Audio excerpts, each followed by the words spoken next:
Hello,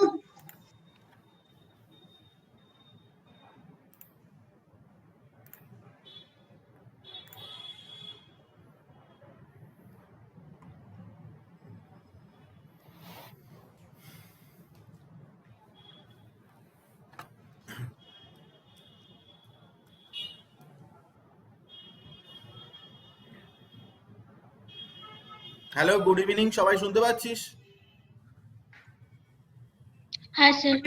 good evening sir. Good evening. আচ্ছা, আজকে আমরা যেটা করব সেটা হচ্ছে যে আমাদের লিকুইড স্টেট, আগের দিনকার তো স্টেটস অফ ম্যাটারের গেসিয়াস স্টেট আমরা কমপ্লিট করেছিলাম। আমাদের লিকুইড স্টেটের 3টে প্রপার্টি সেটা বাকি রয়েছে, সেটা করব। আর আজকে ঠিক করেছি যে কিছু গেসিয়াস স্টেটের নিউমেরিক্যাল প্রবলেম, একদমই একটু টাইপগুলো আর কি দেখা দরকার, তো সেই নিউমেরিক্যাল প্রবলেম সেগুলো একটু আমরা আজকে ডিসকাস করব। নিউমেরিক্যাল প্রবলেমগুলো কীরকম ধরনের হতে পারে আমি কিছু কিছু নিউমেরিক্যাল প্রবলেম নিয়ে আলোচনা করব। তো আজকে মোটামুটি এইটাই ঠিক করেছি। তো প্রথম কথা হচ্ছে যে প্রপার্টিজ অফ লিকুইড। লিকুইডের 3টে প্রপার্টি রয়েছে আমাদের, যেটা ডিসকাস করতে হবে, পড়াতে হবে। আগের দিনকার বলছিলাম একটা প্রপার্টি, সেখান থেকেই আবার শুরু করছি। সে প্রপার্টিটা হচ্ছে কি না, ভেপার প্রেশার। তো ভেপার প্রেশার কি আমি বলেছিলাম, আরেকবার রিপিট করি। সেটা হচ্ছে যে একটা লিকুইড যখন থাকে তখন সেই লিকুইড থেকে প্রথমে কি হয় না, সেখান থেকে ভেপার স্পন্টেনিয়াসলি তৈরি হতে থাকে। একে বলে ইভাপোরেশন। এর নাম হচ্ছে ইভাপোরেশন। কিন্তু কন্টেনারটা যদি ঢাকা দেওয়া অবস্থায় থাকে, ক্লোজড কন্টেনার হয়, তাহলে ভেপারটা বেরিয়ে চলে যেতে পারে না, ভেপারটা কিন্তু ওর মধ্যে থেকে যায়। তো তখন আবার কি হয় না, ভেপার থেকে আবার লিকুইড হতে শুরু করে, যেটাকে বলে কনডেনসেশন। তো এমন একটা সিচুয়েশন আসে যখন rate of evaporation is exactly equal to the rate of condensation. Evaporation আর কনডেনসেশনের রেটটা সমান হয়, মানে যতটা ভেপার হচ্ছে ততটাই আবার কনডেন্স করে লিকুইড হয়ে যাচ্ছে। লিকুইডের যে লেভেলটা, যেটা সেই লেভেলটা কিন্তু কোনোভাবেই চেঞ্জ হয় না। তো সেই অবস্থায় ভেপার যতটা প্রেসার দেয়, সেই প্রেসারটাকে বলে কি, ভেপার প্রেসার। তাহলে এই বিষয়টা নিয়ে আমি আগের দিনকার আলোচনা করেছিলাম যে রেট অফ ইভাপোরেশন, কতটা লিকুইড থেকে ভেপার হচ্ছে আবার ভেপার থেকে লিকুইড হচ্ছে, এই রেটটা যখন ইকুয়াল হয়ে যাবে, ইকুইলিব্রিয়াম চ্যাপ্টার আমরা পড়িয়েছি, তো তখন দেখা যায় যে প্রেসারটা এক্সার্ট করে vapour on the surface of the liquid, তাকেই বলে কি না, vapour pressure at a given temperature. তো vapor pressure is the pressure exerted by the vapor on the surface of the liquid when liquid is in equilibrium state with the vapor. liquid এর সাথে ভেপারের একটা equilibrium state থাকছে। তো এই vapour pressure, যেটা আমি আগের দিনকার বলেছি, এই ভেপার প্রেসার কিসের উপরে ডিপেন্ড করে? দেখ, ভেপার প্রেসার কিন্তু সবসময় টেম্পারেচারের উপর ডিপেন্ড করবে। সিম্পল ব্যাপার, একদম সিম্পল ফান্ডা, যে গরমকালে বেশি ইভাপোরেশন হবে নাকি শীতকালে বেশি ইভাপোরেশন হবে? সিম্পল ব্যাপার, গরমকালেই হবে। কারণ ইভাপোরেশনের জন্য একটা এনার্জি দরকার লাগে। কথাটা বোঝার চেষ্টা কর। লিকুইড স্টেটে কি আছে না, লিকুইড স্টেটে মলিকিউলগুলো কাছাকাছি রয়েছে, তাদের মধ্যে অ্যাট্রাকটিভ ফোর্স রয়েছে, ফোর্স অফ অ্যাট্রাকশন। কিন্তু এটা থেকে যখন ভেপার স্টেটে যাবে তখন কিন্তু তাদের মধ্যে কিন্তু ফোর্স অফ অ্যাট্রাকশন ডিক্রিজ করে যাবে। তাহলে এই ফোর্স অফ অ্যাট্রাকশনটাকে কমানোর জন্য আমাকে কি করতে হবে না, সাম অ্যামাউন্ট অফ এনার্জি দিতে হবে। সো এনার্জি টেম্পারেচার আমরা যেটা দিচ্ছি, temperature is nothing but a form of energy. Temperature দিলে কি হবে না, যেটা লিকুইড স্টেটে যা আছে তাদের মধ্যে যে অ্যাট্রাকটিভ ফোর্স আছে, সেই অ্যাট্রাকটিভ ফোর্সটাকে তারা সরিয়ে ফেলে সেই লিকুইডগুলো ভেপার স্টেটে চলে যেতে চাইবে। তাহলে with the increase in temperature, temperature তুমি যতই বাড়াবে ততই কিন্তু ভেপার প্রেশারটা ইনক্রিজ করবে। টেম্পারেচার যত বাড়ানো হবে ভেপার প্রেশার কিন্তু অটোমেটিক্যালি বাড়বে, কারণ যত বেশি ভেপার হবে, ভেপার স্টেটে যত যাবে তার তো প্রেশারও অটোমেটিক্যালি বেশি হয়ে যাবে। তাহলে পরিষ্কার ব্যাপার বোঝা গেল যে টেম্পারেচার বাড়ালে ভেপার প্রেশার বাড়ে। সে যে কোনো লিকুইডই হোক না কেন, সব ক্ষেত্রেই কিন্তু ব্যাপারটা অ্যাপ্লিকেবল। এটা একটা কথা। এছাড়াও ভেপার প্রেশার কিসের উপর ডিপেন্ড করে? ভেপার প্রেশার কিন্তু নেচার অফ দ্য লিকুইডের উপরেও ডিপেন্ড করে। Vapor pressure also depends on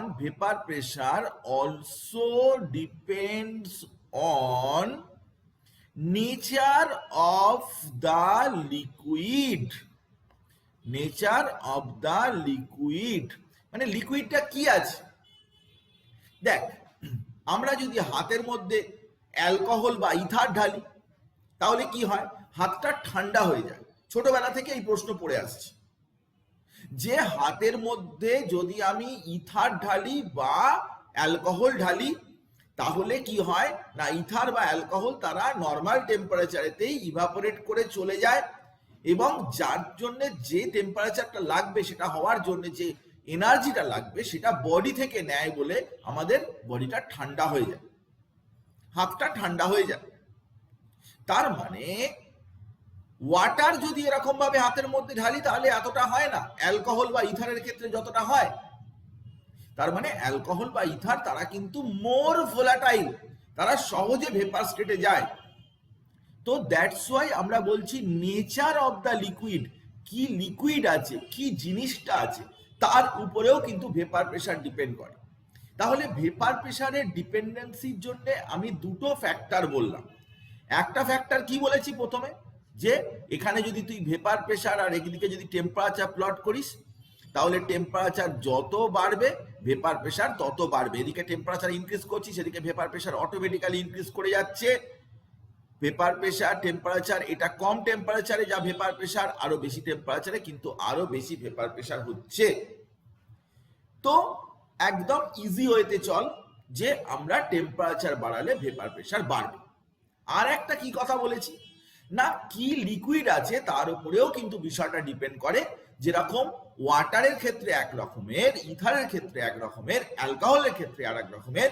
তো বিভিন্ন লিকুইড নিয়ে যদি তুমি করো তাহলে প্রত্যেকের ভেপার প্রেশার ডিফারেন্ট ডিফারেন্ট হবে, কারণ ভেপার প্রেশার নেচারের উপরেও ডিপেন্ড করে।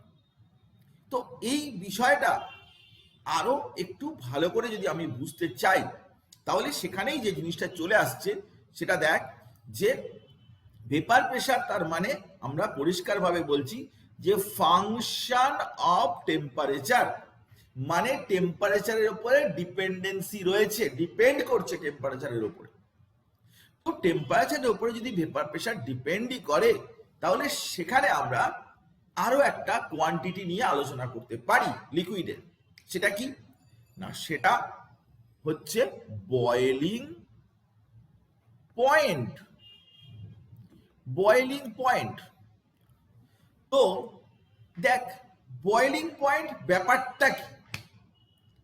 বয়েলিং পয়েন্ট ব্যাপার হচ্ছে যে ছোটবেলা থেকে পড়ে এসেছি, সে নর্মাল অ্যাটমসফিয়ারিক প্রেসারে এক যে টেম্পারেচারে লিকুইডটা কি হয় না ভেপার কন্ডিশনে কনভার্ট হয়, এবং যতক্ষণ না পুরো লিকুইড ভেপারে কনভার্টেড হচ্ছে সেই টেম্পারেচারটা ফিক্স থাকে। That temperature is known as boiling point. এখন এই বয়েলিং পয়েন্ট এটা আমরা যদি এক্সপ্লেন করতে চাই যে একটা লিকুইড কখন বয়েল করবে, তো সেক্ষেত্রে আমাদের উত্তরটা কি হবে যে একটা লিকুইড কখন বয়েল করে। চল আমরা বিষয়টাকে ভালো করে দেখি, বোঝার চেষ্টা করি যে একটা লিকুইড কখন বয়েল করবে। দেখ, আমরা একটা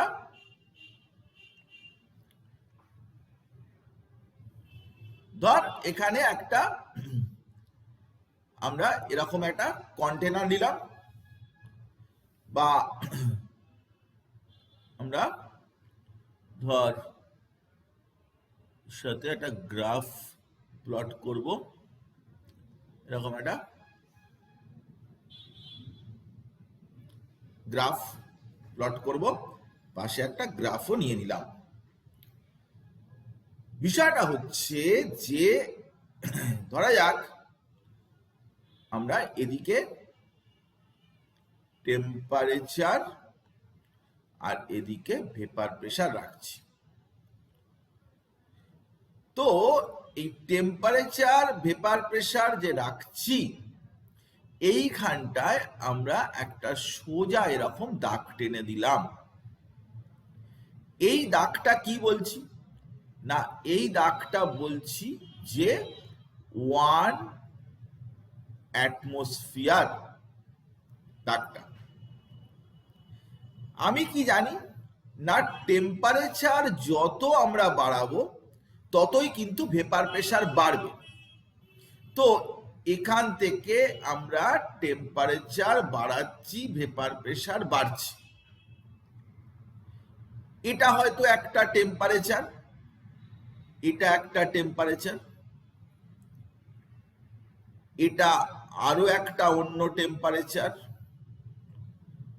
এটা আরো একটা অন্য টেম্পারেচার।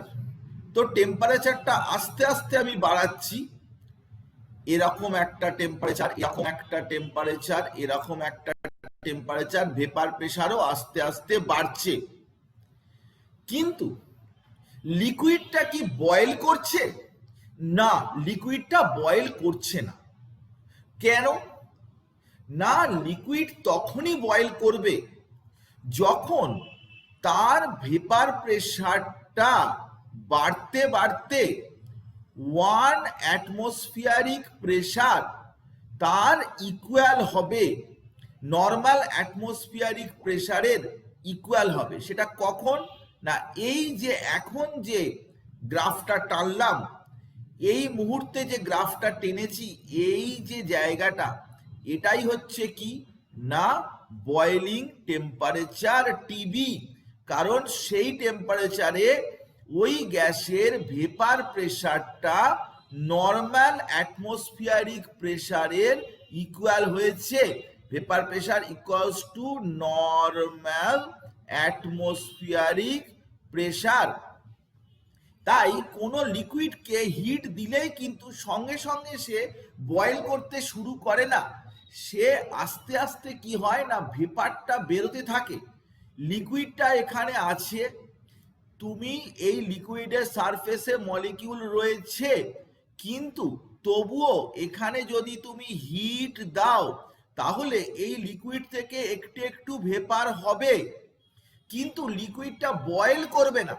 তো ভেপার বাড়তে বাড়তে যখন ভেপার প্রেসারটা ইনক্রিজ করতে করতে নর্মাল অ্যাটমসফিয়ারিক প্রেসারের ইকুয়াল হয়ে যাবে, vapour pressure equal to normal atmospheric pressure, তখন কিন্তু লিকুইডটা বয়েল করবে, তার আগে করবে না।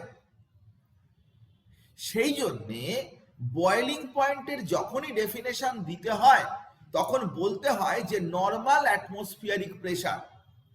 কারণ যদি প্রেসারটা চেঞ্জ হয় তাহলে কিন্তু বয়েলিং পয়েন্টও চেঞ্জ হয়ে যাবে।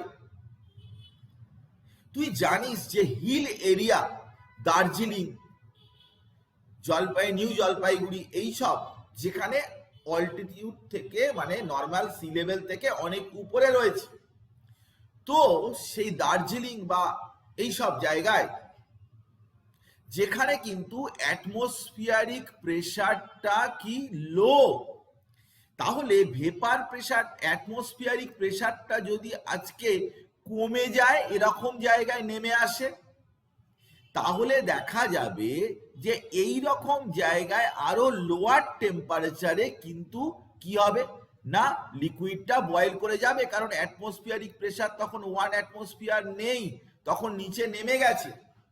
তো অ্যাটমসফিয়ারিক প্রেসার যদি নিচে নেমে যায় তাহলে ভেপার প্রেসারটা তাড়াতাড়ি অ্যাটমসফিয়ারিক প্রেসারকে রিচ করে যাবে। ব্যাপারটা বোঝার চেষ্টা কর। তার মানে আজকে দেখা যায় যে হিমালয়ের উপরে 70 ডিগ্রি সেলসিয়াসেই কিন্তু জল বয়েল করে, বয়েলিং পয়েন্ট অফ ওয়াটার, ওয়াটারের বয়েলিং পয়েন্ট 70 ডিগ্রি সেলসিয়াস হয়, 100 ডিগ্রি সেলসিয়াস হয় না। ওয়াই, কেন? তার কারণটা হচ্ছে যে ওখানে অ্যাটমসফিয়ারিক প্রেসারটা কম, 1 অ্যাটমসফিয়ার নয়, 0.78 বা 0.8 অ্যাটমসফিয়ার। তো ভেপার প্রেসারটা বাড়তে বাড়তে 0.8 অ্যাটমসফিয়ারের খুব তাড়াতাড়ি রিচ করে যায়, যার ফলে জলটা তখন ফুটতে শুরু করে দেয়। সেই কারণে জলটা ফুটতে শুরু করে দিচ্ছে, কিন্তু হিট ওর মধ্যে কম আছে, টেম্পারেচার কম, মানে টেম্পারেচারটার সাথে তো হিট কন্টেন্টটাও ডিপেন্ড করে। আমরা ফিজিক্সে পড়েছি Q equals to M S T, টেম্পারেচারের উপর ডিপেন্ড করে। তো তার মানে হিট কন্টেন্টটা ওই সলিউশনের কম আছে, তাই খাবার দাবার কিন্তু ভালো সিদ্ধ হবে না। যদি তুমি দার্জিলিং এ বা হিমালয়ের উপরে যদি মাংস রান্না করে খেতে চাও, you have to use pressure cooker.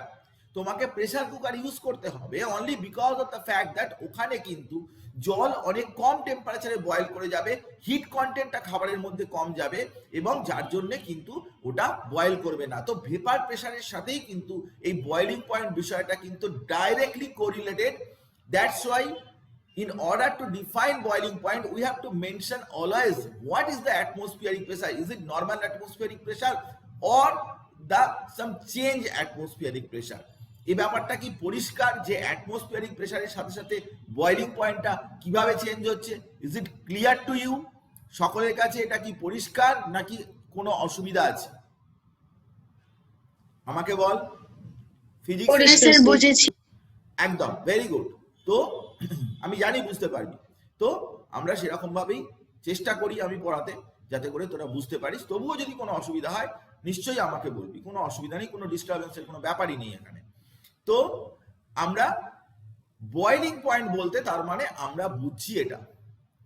এবারে বিষয়টা কি হয় না, যখন যখন আমরা দেখ ভালো করে বিষয়টা লক্ষ্য করে দেখ, আমি তোকে গ্রাফ এঁকে এঁকে দেখাচ্ছি, তুই আমার কথাটা শোন, তাহলেই ভালো করে বুঝতে পারবি।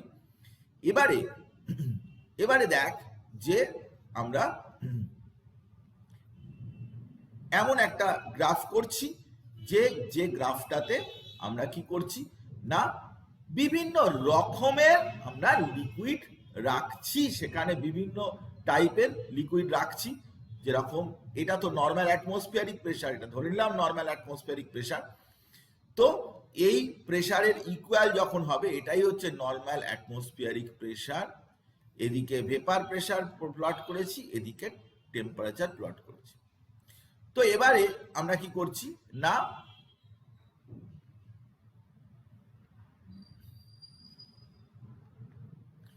তো এরকম একটা ধর, এটা ইথার, এটা ইথানল, এটা ওয়াটার। তো এখানে দেখতে পাচ্ছি যে তুই দেখতেই পাচ্ছিস যে ইথার, যখন তুই ইথারের কথা বলছিস, যখন তুই ইথানলের কথা বলছিস, যখন তুই ওয়াটারের কথা বলছিস, তো এগুলো কিন্তু ডিফারেন্ট ডিফারেন্ট টেম্পারেচারে কিন্তু তারা 1 অ্যাটমসফিয়ারিক প্রেসারকে টাচ করেছে। এটা হচ্ছে temperature ether, temperature of ether, temperature of ethanol boiling point, আর বয়েলিং পয়েন্ট অফ ওয়াটার। তাহলে বোঝা যাচ্ছে যে যাদের ভেপার প্রেসার বেশি তারা তাড়াতাড়ি 1 অ্যাটমসফিয়ারিক প্রেসারকে রিচ করে যাচ্ছে।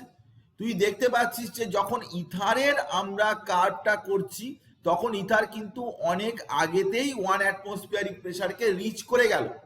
কিন্তু যখন ইথানলের কথা বলছি, ওর তো ভেপার প্রেসার কম, তাহলে ওকে আরো একটু বেশি টেম্পারেচার দিতে হবে, এখান থেকে টেম্পারেচারটা বাড়াতে হবে, তবেই 1 অ্যাটমসফিয়ারিক প্রেসারকে রিচ করতে পারবে।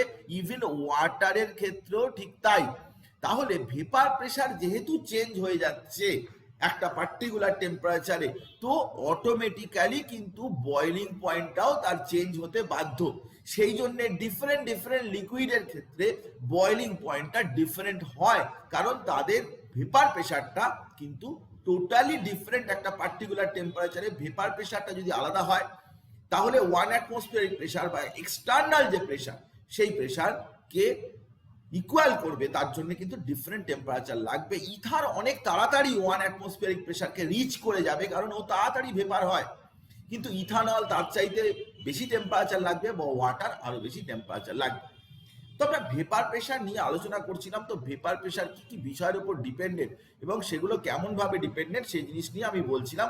তো বয়লিং পয়েন্ট কিন্তু খুবই একটা ইম্পর্টেন্ট একটা বিষয়, যেখানে কিনা ভেপার প্রেশারটা কিন্তু এক্সটার্নাল প্রেশারের ইকুয়াল, এবং এই পার্টিকুলার আইডিয়াটার উপর বেস করেই কিন্তু বয়লিং পয়েন্টের ডেফিনেশনটা দেয়া হয়, যে temperature at which the vapour pressure of a liquid becomes equal to the atmospheric pressure. তাহলে আমরা কিন্তু আগের ডেফিনেশনটাকে চেঞ্জ করে এখন ভেপার প্রেশার দিয়ে আমরা ডেফিনেশন দিতে পারি।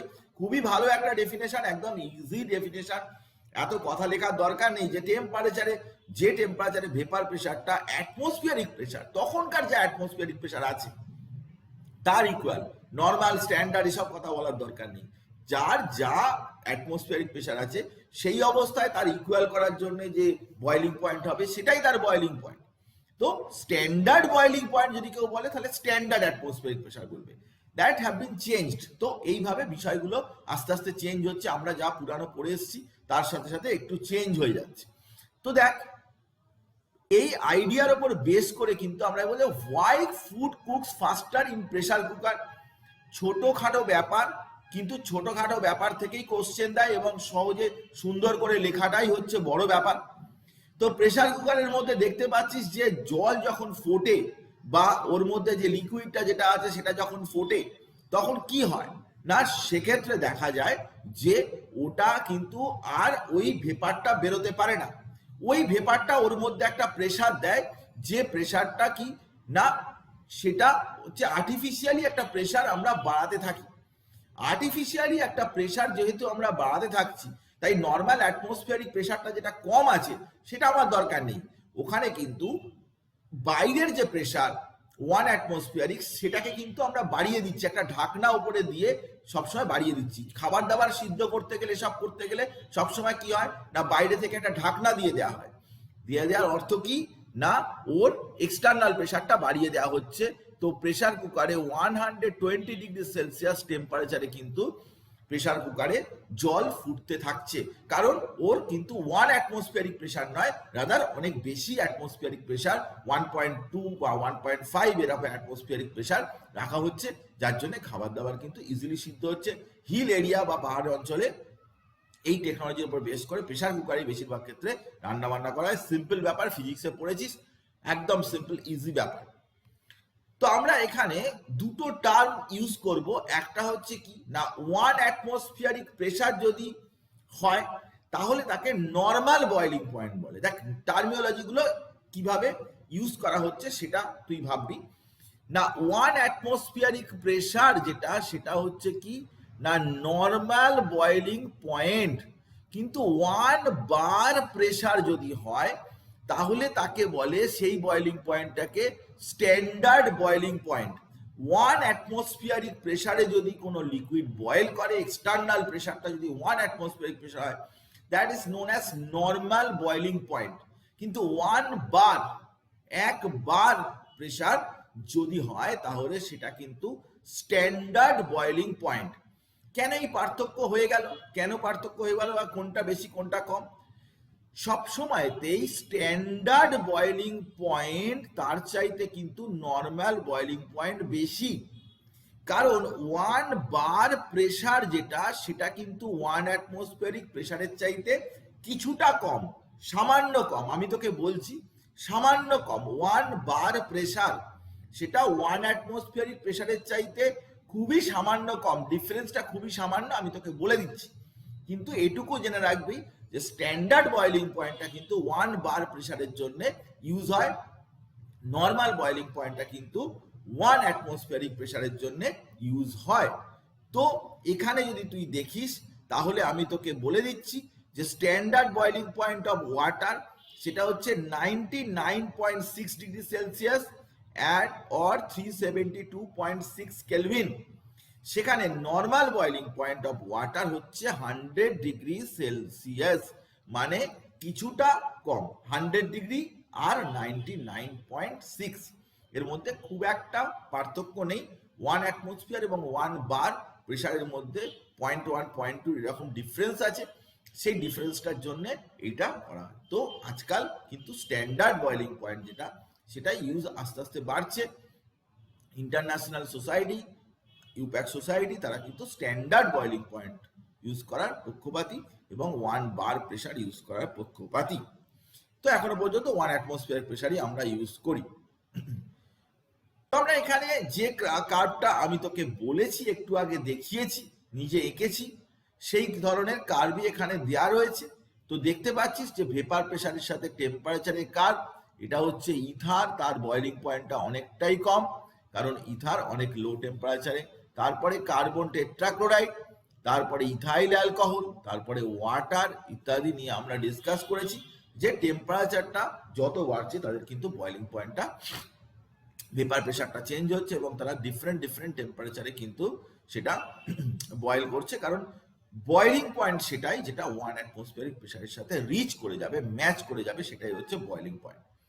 তো ভেপার প্রেশার নিয়ে আমি আলোচনা করছিলাম এবং ভেপার প্রেশার নিয়ে তোকে বললাম।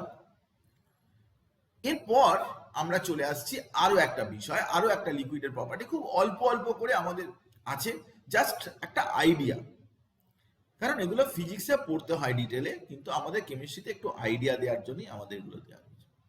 তো সারফেস টেনশন, নামটা শুনেই বুঝতে পারছিস যে সারফেস রিলেটেড এটা একটা ফেনোমেনা।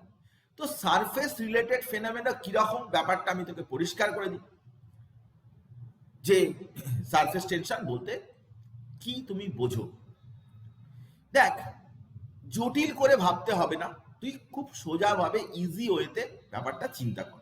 ইজি ওয়েতে কি চিন্তা করবি না, একটা লিকুইড যখন থাকে তার সারফেসেও কিছু মলিকিউল থাকে, তার ভিতরেও মলিকিউল থাকে, কিন্তু এই দুটো মলিকিউল এর এনভায়রনমেন্ট মানে আশেপাশের ব্যাপারটা কিন্তু আলাদা। কেন আলাদা না, যখন সারফেসে কোনো মলিকিউল থাকে তার আশেপাশে কি মলিকিউল থাকে, আর যখন ভিতরে যখন থাকে তার আশেপাশে কি মলিকিউল থাকে, সেটা তুই ভালো করে ছবিতে দেখ। যখন একটা বাল্ক মলিকিউল, এটা হচ্ছে কি বাল্ক মানে হচ্ছে ইন্টিরিয়ারে যে মলিকিউল থাকে, বাল্ক মলিকিউল, সেখানে দেখ যে আশেপাশে এখানেও একটা মলিকিউল থাকবে, এদিকেও মলিকিউল থাকবে, এদিকেও মলিকিউল থাকবে, এদিকেও থাকবে, এখানেও থাকবে, এখানেও থাকবে, এখানেও থাকবে, এখানেও থাকবে। তো যেহেতু সেটা ইন্টিরিয়ারে মলিকিউলটা আছে, আজকে এই জায়গাটায় যদি কোনো মলিকিউল থাকে তাহলে তো তার চারিধারেই তাকে ঘিরে রয়েছে, মলিকিউল তো তার গায়ে গায়ে থাকবেই। কিন্তু যদি কোনো মলিকিউল সারফেসে থাকে, যদি কোনো মলিকিউল সারফেসে থাকে, এই যে সারফেসে আছে, তাহলে দেখা যাবে যে তার ভিতরে ইন্টিরিয়ারে কিন্তু কিছু মলিকিউল থাকবে এবং হরাইজন্টাল বরাবর মলিকিউল থাকবে, কিন্তু উপরের পার্টে কিন্তু মলিকিউল থাকবে না, লিকুইড মলিকিউল থাকবে না। যদি ভেপার ওর থেকে বেরোয় ভেপার থাকতে পারে, কিন্তু ভেপারের অ্যাট্রাকটিভ ফোর্সটা কিন্তু লিকুইড মলিকিউলের মতো হবে না, কারণ ভেপার তো এমনিতেই গ্যাসিয়াস স্টেটে তো মলিকুলার অ্যাট্রাকশন তো কম, আমরা আগেই পড়েছি। তো এই যে সারফেসের মলিকিউলগুলো, তাকে কিন্তু একটা ইনওয়ার্ড অ্যাট্রাকটিভ ফোর্স কিন্তু তার উপরে পড়বে, কারণ বাল্কে যে মলিকিউল আছে সেই মলিকিউলগুলোর চারিদিকে হাই ইন্টারমলিকুলার অ্যাট্রাকটিভ ফোর্স আছে, দেখতেই পাচ্ছিস হাই ইন্টারমলিকুলার অ্যাট্রাকটিভ ফোর্স। কিন্তু সারফেসে যে মলিকিউল আছে তার কিন্তু সব দিকে সমানভাবে অ্যাট্রাকটিভ ফোর্সটা নেই। এটাই দেখতে পাচ্ছিস যে বাল্কের যে মলিকিউল তার চারিধারে সমানভাবে অ্যাট্রাকশনে কিন্তু একে অপরকে ব্যালেন্স করছে, অ্যাট্রাকটিভ ফোর্সগুলো কি ব্যালেন্স করছে, কোনো দিকেই বেশি টান অনুভব করবে না ও বেশি টান। কিন্তু সারফেসের যে মলিকিউল, এখন ছবিটা দেখ যে একটা ইনওয়ার্ড একটা ইনওয়ার্ড অ্যাট্রাকটিভ ফোর্স কিন্তু পাবে, কারণ ওটা হরাইজন্টাল বরাবর অ্যাট্রাকশন আছে এবং ভিতরের দিকে অ্যাট্রাকশন আছে। তো তার মানে পরিষ্কারভাবে যেটা বোঝা যাচ্ছে সেটা হচ্ছে এটাই, যে একটা মলিকিউল যখন সারফেসে থাকে তার উপরে একটা ফোর্স কাজ করে, that is unbalanced molecular attraction. কারণ এই ভিতরে যেখানে আছে এখানে কিন্তু ব্যালেন্সড অ্যাট্রাকশন। এটা নিশ্চয়ই বুঝতে অসুবিধা হচ্ছে না, যে ভিতরে যে মলিকিউল আছে তার চারিধারে মলিকিউলগুলো রয়েছে, তাই তার উপরে কিন্তু কোনো দিকে বেশি সরে যাওয়ার ব্যাপার থাকছে না। সো আনব্যালেন্সড, কিন্তু সারফেসে যে মলিকুল, এখানে যে মলিকুল আছে ভিতরের দিকে অ্যাট্রাকশনটাই বেশি, হরাইজন্টাল প্লেন বরাবর অ্যাট্রাকশন থাকছে, এছাড়া সবই তো ভিতরের দিকে। So this unbalanced molecular attraction pulls some of the molecules into the bulk of the liquid. That is, they are pulled inward and surface area is minimized. সারফেসকে কি করছে না, টেনে ভিতরের দিকে ঢুকিয়ে দেওয়ার চেষ্টা করছে, সারফেস এরিয়াটাকে কমিয়ে দেওয়ার চেষ্টা করছে। সারফেস এরিয়া যতখানি ছিল তাকে কি করছে, টেনে ভিতরের দিকে ঢুকিয়ে দেওয়ার চেষ্টা করছে। এই ব্যাপারটা বোঝার চেষ্টা কর, যে সারফেসের মলিকিউলগুলোর উপরে একটা আনব্যালেন্সড ফোর্স আসছে। খুব ইম্পর্টেন্ট কথা, খুব গুরুত্বপূর্ণ কথা, আমি খুব ইজি ওয়েতে তোকে বলছি, তুই ব্যাপারটা বুঝে নে, বুঝলেই হবে। তো সারফেস উপরে একটা আনব্যালেন্সড ফোর্স কাজ করছে। এখন বিষয়টা হচ্ছে যে সারফেস টেনশন, এই ব্যাপারটা কি, তাহলে তাকে আমি কি করে মেজার করব? না, মেজার হচ্ছে যে সারফেস টেনশনটা is the measurement of inward force. এই যে inward force on the surface of the liquid, এই যে লিকুইডের সারফেসের উপরে যে ইনওয়ার্ড ফোর্স তো অনেক দিকে হতে পারে, কিন্তু এটা ওর উপরে যে পারপেন্ডিকুলার যে ফোর্সটা কাজ করছে, ইনওয়ার্ড পারপেন্ডিকুলার ফোর্স যেটা কাজ করছে, it acts downwards perpendicular to the plane of the surface. Perpendicular প্লেনে যে ফোর্সটা কাজ করছে সেটাকেই বলে কি, সারফেস টেনশন। পারপেন্ডিকুলার মানে কি, অনেক এরকম টানছে, ধর তার তো একটা রেজাল্ট্যান্ট আছে, এরকম ভাবে এই তো সারফেসে মলিকিউল আছে, এরকম এরকম এরকম এরকম এরকম এরকম, এর যে রেজাল্ট্যান্ট যেটা পারপেন্ডিকুলারলি কাজ করবে, যে রেজাল্ট্যান্ট যেটা পারপেন্ডিকুলারলি, এইটাই হচ্ছে কি না সারফেস টেনশন, যেটা পারপেন্ডিকুলারলি রেজাল্ট্যান্ট ফোর্স যেটা ওই সারফেসের উপরে কাজ করবে, সেটাকেই বলে কি না সারফেস টেনশন। নিশ্চয়ই বুঝতে পেরেছিস, পরিষ্কার হয়েছে ব্যাপারটা, যে কেন সারফেসের কথাটাই বলা হচ্ছে, কারণ সারফেসে আনব্যালেন্সড ফোর্স কিন্তু কাজ করছে। তো এখন বিষয়টা হচ্ছে যে তাহলে সারফেস টেনশনটা আমরা যদি ডিফাইন করতে চাই, এভাবে define as the force in dyne, এটা ডাইনে মেজার করা হয়, acting on surface at right angles to any line of unit length.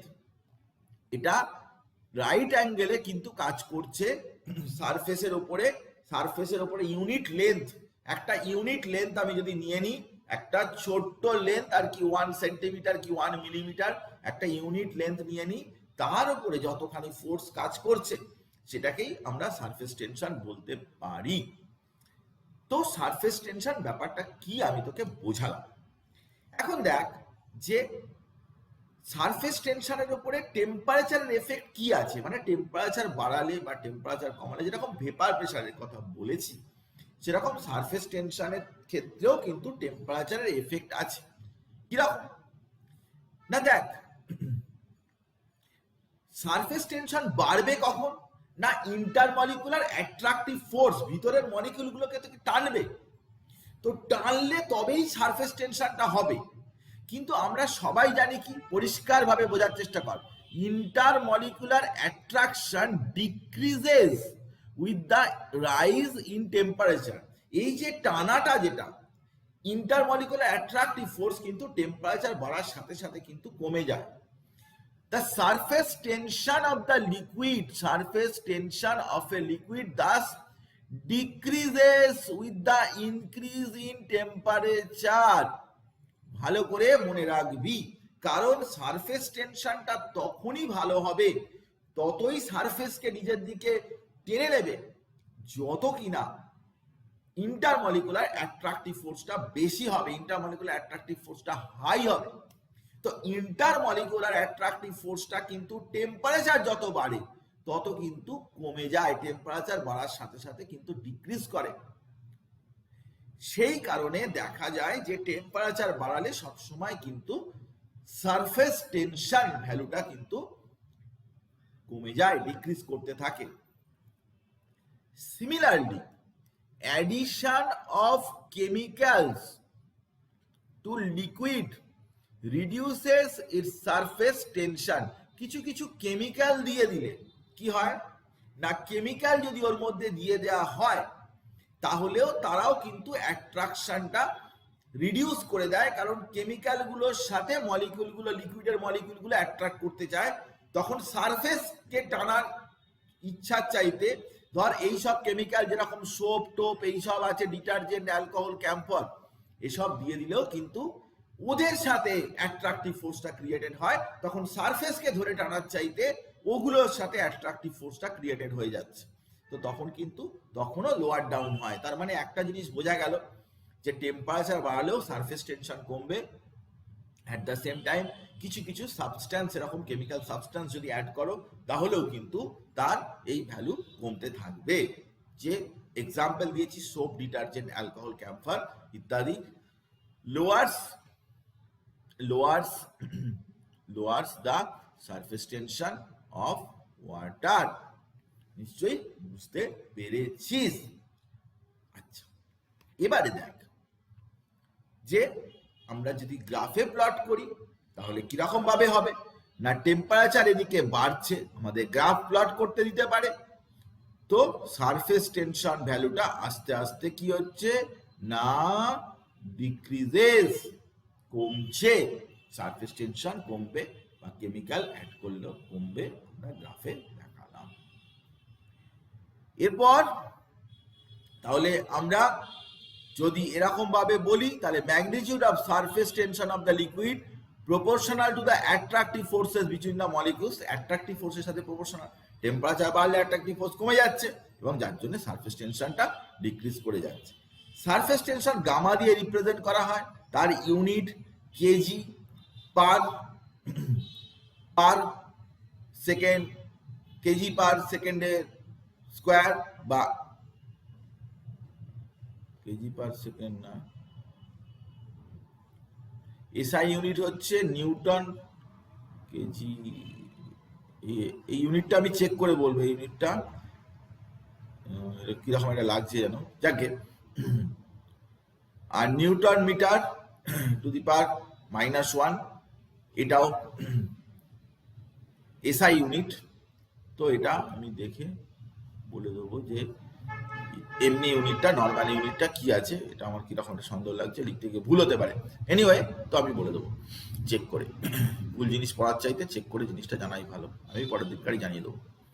আচ্ছা, এবারে হচ্ছে কি না, তোকে যদি জিজ্ঞাসা করে সারফেস এনার্জি বলতে কি বোঝো, তাহলে সারফেস এনার্জিটা কিরকম বলতো, যে সারফেসের মলিকিউলগুলোকে, সারফেস টেনশনের জন্য মলিকিউলগুলোকে কি হয়েছে, টেনে ভিতরের দিকে ঢুকিয়ে দেওয়া হয়েছে। দেখ, ইজি ওয়েতে বোঝার চেষ্টা কর, যে সারফেসের যে মলিকিউলগুলো আছে সেই মলিকিউলগুলো একটা ইনওয়ার্ড অ্যাট্রাকটিভ ফোর্সের জন্য ভিতরের দিকে টেনে দেওয়া হয়েছে।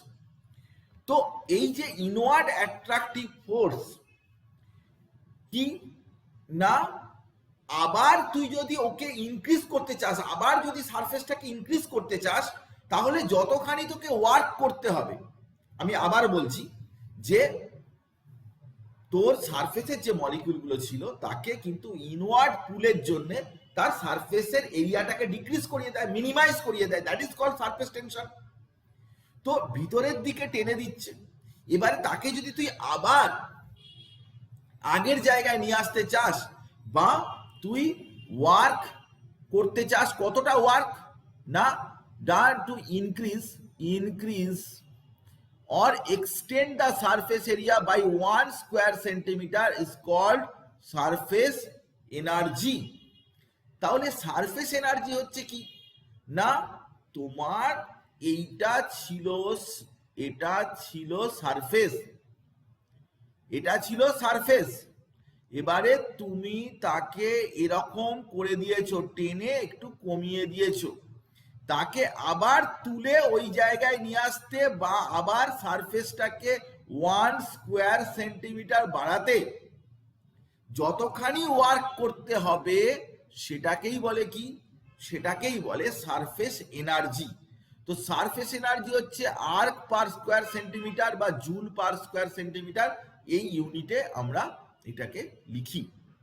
তো সারফেস এনার্জি সারফেস টেনশন থেকেই আসে।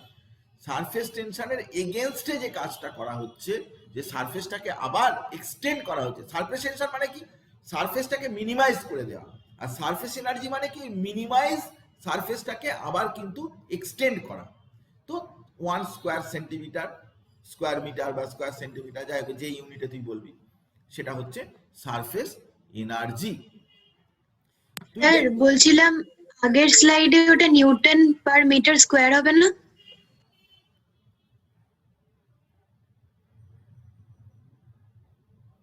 স্যার এর আগেরটা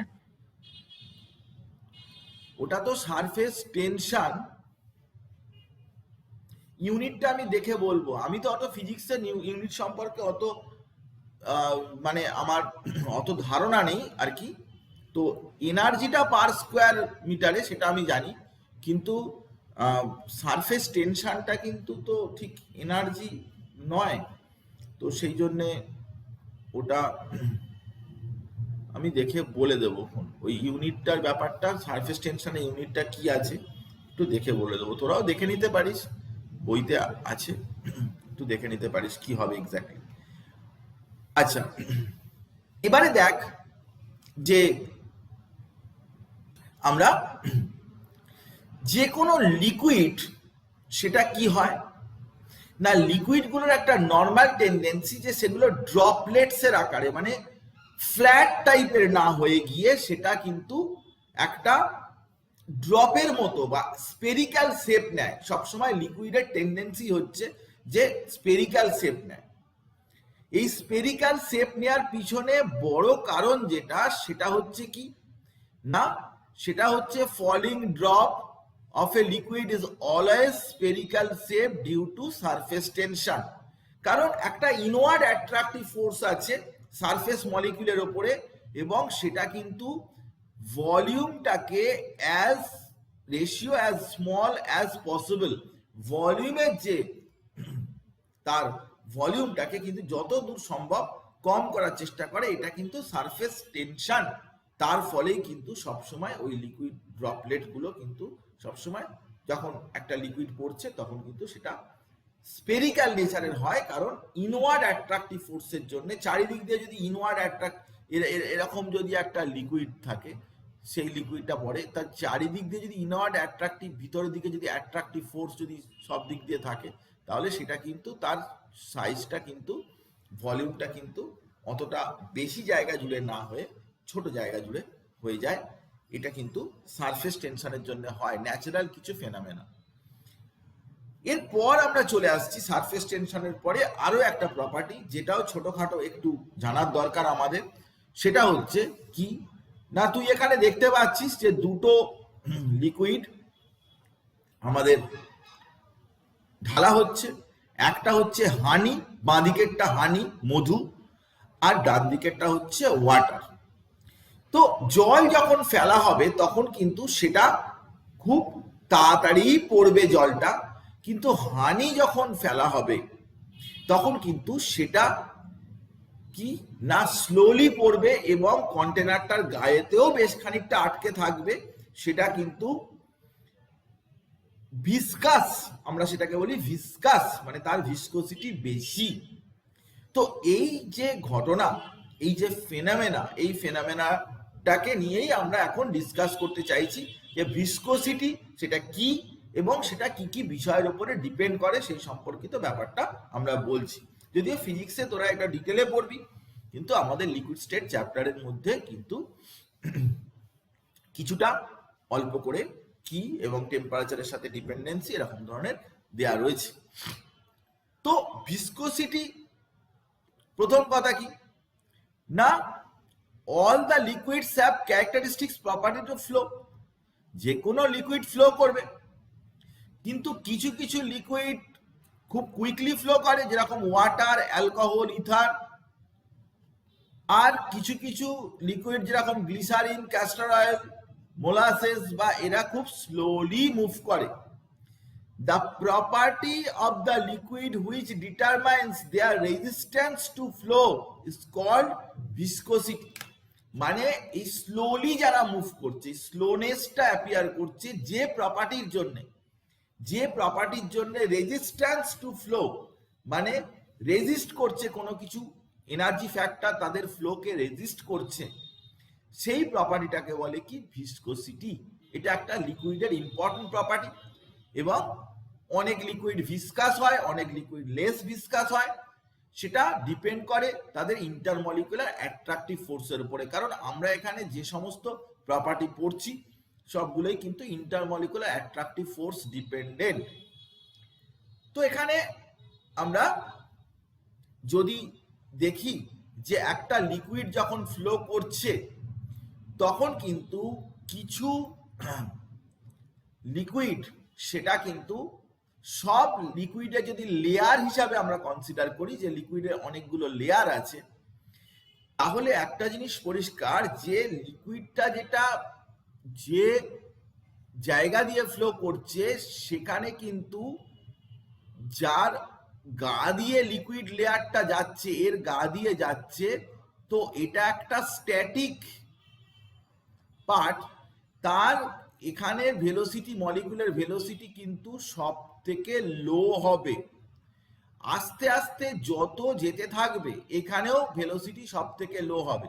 এই মিডল জায়গাটায়, মিডল পোর্শনে কিন্তু মলিকুলার ভেলোসিটি ইনক্রিজ করবে, ভেলোসিটি সব থেকে বেশি হবে একদম মিডল যে জায়গাটা, এই জায়গাটায় কিন্তু মলিকুলগুলোর ভেলোসিটি সব থেকে কম হবে। আস্তে আস্তে সারফেস থেকে যত ভিতরের দিকে যাবে, এটা হচ্ছে পুরোটা টিউবটা, পুরোটা যদি টিউবটা হয় এর মধ্যে দিয়ে জল যাচ্ছে, হয়তো এর মধ্যে জল যাচ্ছে, তো এখান দিয়ে যদি জল যায় এইখানের জলটা এখানেই পড়বে, বা এইখানের জলটা এখানেই পড়বে, কিন্তু এইখানের জলটা দূরে গিয়ে পড়বে, কারণ এই জায়গাটার উপরে ফোর্স অফ অ্যাট্রাকশন যেটা, সেটা কম থাকবে সবসময়। যেটা স্ট্যাটিক লেয়ার, মানে যেটা কিনা সারফেস, তার গায়েতে যে মলিকিউলগুলো থাকবে সেই মলিকিউলগুলোর কিন্তু সব সময়তেই স্ট্যাটিক লেয়ারের অ্যাট্রাকশনের জন্য তার মুভমেন্ট বা ভেলোসিটি সবসময় কম হবে। যত তুমি দূরে যেতে চাইবে, যত দূরে যাবে তত গ্রেটেস্ট ভেলোসিটি হবে, তত ভেলোসিটিটা বাড়তে থাকবে। তাহলে এখানে আমি এই জিনিসটাই ডিটেলে দিয়েছি যে when a liquid flows through a pipe, all the parts of it do not move in a same rate, একই রেটে মুভ করবে না। Velocity of each successive layer কি হবে না, আস্তে আস্তে ইনক্রিজ করতে থাকবে as with proceed inwards towards centre. সেন্টারের কাছাকাছি যত তুমি মুভ করতে থাকবে, এইটা যদি সেন্টার হয় তাহলে এই জায়গাটা সেন্টারে কিন্তু সব at the centre flow becomes fastest, যে কথা আমি তোকে বললাম, and each liquid moving with a greater velocity over one having lower velocity experience the retarding effect. একটা লেয়ার ধীরে ধীরে যাচ্ছে, তার উপরের যে লেয়ার সে তাকে রেস্ট্রিক্ট করার চেষ্টা করবে, সেও তাকে ধীরে নিয়ে যাওয়ার চেষ্টা করবে। স্ট্যাটিক লেয়ারটা তারপরে লেয়ারকে, তারপরে লেয়ারটা তারপরে লেয়ারকে, এরকম ভাবে প্রত্যেকটা লেয়ারই আরেকটা লেয়ারকে কিন্তু ইন্টারনাল ফ্রিকশনের থ্রু দিয়ে তাকে স্ট্যাটিক করার চেষ্টা করবে বা তার ফ্লোটাকে কমানোর চেষ্টা করবে due to internal friction between the layers.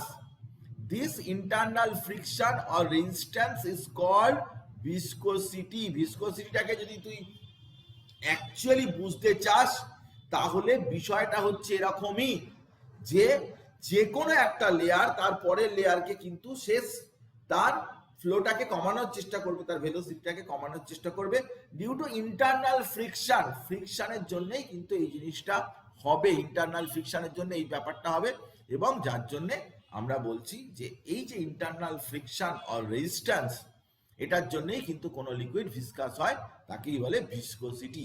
ডিটেলে বললাম আমি তোকে ভিসকোসিটি ব্যাপারটা কি, অ্যাকচুয়ালি কোথা থেকে জেনারেট করে সেটার কথা বললাম, যে মলিকিউলগুলো ডিফারেন্ট ডিফারেন্ট লেয়ারে মুভ করছে এবং ভেলোসিটি কখন বাড়ে কখন কমে ইত্যাদি আমি তোকে বললাম। তো এই যে ভিসকোসিটি এখানে কতটা মুভ করছে সেখানে একটা টার্মিনোলজি আছে, তাকে বলে কি ভেলোসিটি গ্রেডিয়েন্ট। ভেলোসিটি গ্রেডিয়েন্টটা কি, দুটো বিষয়ের উপর ডিপেন্ডেন্ট। ভেলোসিটি মানে কি, ভেলোসিটি গ্রেডিয়েন্ট মানে কি, মানে হচ্ছে it is the ratio of the velocity between any two layers of the fluid divided by distance between the two layers. মানে এটা হচ্ছে রেশিও, দুটো লেয়ারের মধ্যে ডিস্টেন্স কত আছে আর কি না ভেলোসিটি ডিফারেন্স কত আছে, তাদের রেশিওটাই হচ্ছে কি না ভেলোসিটি গ্রেডিয়েন্ট।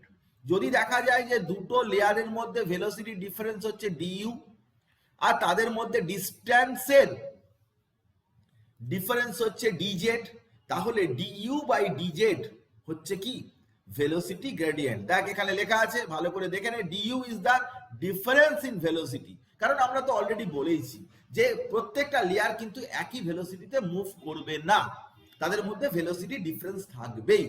যত ইন্টেরিয়ারের দিকে যাবে, যত সেন্টারের দিকে যাবে ভেলোসিটি বেশি হবে, তাহলে ডিফারেন্স নিশ্চয়ই আছে। আর তাদের মধ্যে এই লেয়ারগুলোর মধ্যে ডিস্টেন্স কতটা, ডিজেড যদি ডিস্টেন্স হয় তাহলে এটা হয়ে গেল ভেলোসিটি গ্রেডিয়েন্ট। তো ভেলোসিটি গ্রেডিয়েন্টটা কিসের কিসের উপর ডিপেন্ডেন্ট না, ভেলোসিটি গ্রেডিয়েন্ট কিন্তু দুটো বিষয়ের উপর ডিপেন্ডেন্ট। একটা হচ্ছে কতটা ফোর্স অ্যাপ্লাইড হচ্ছে, আর আরেকটা হচ্ছে কি কতটা area of contact. Area of কন্ট্যাক্টের সাথে ডাইরেক্টলি প্রপোর্শনাল, যে কতটা একটা লেয়ারের উপর ফোর্স অ্যাপ্লাইড হচ্ছে সেটা দুটো বিষয়ের উপর ডিপেন্ডেন্ট। একটা হচ্ছে কত লেয়ার কন্ট্যাক্ট হচ্ছে, মানে ফ্রিকশনাল ফোর্স। তো এই ফোর্সটা হচ্ছে কি না ফ্রিকশনাল ফোর্স। ফ্রিকশনাল ফোর্স এটা কি না এরিয়া অফ কন্ট্যাক্টের সাথে কত লেয়ার এরিয়া ওদের সাথে কন্ট্যাক্ট হচ্ছে, প্লাস ভেলোসিটি গ্রেডিয়েন্ট মানে চেঞ্জ অফ ভেলোসিটি, সেটার উপরেও ফোর্সটা।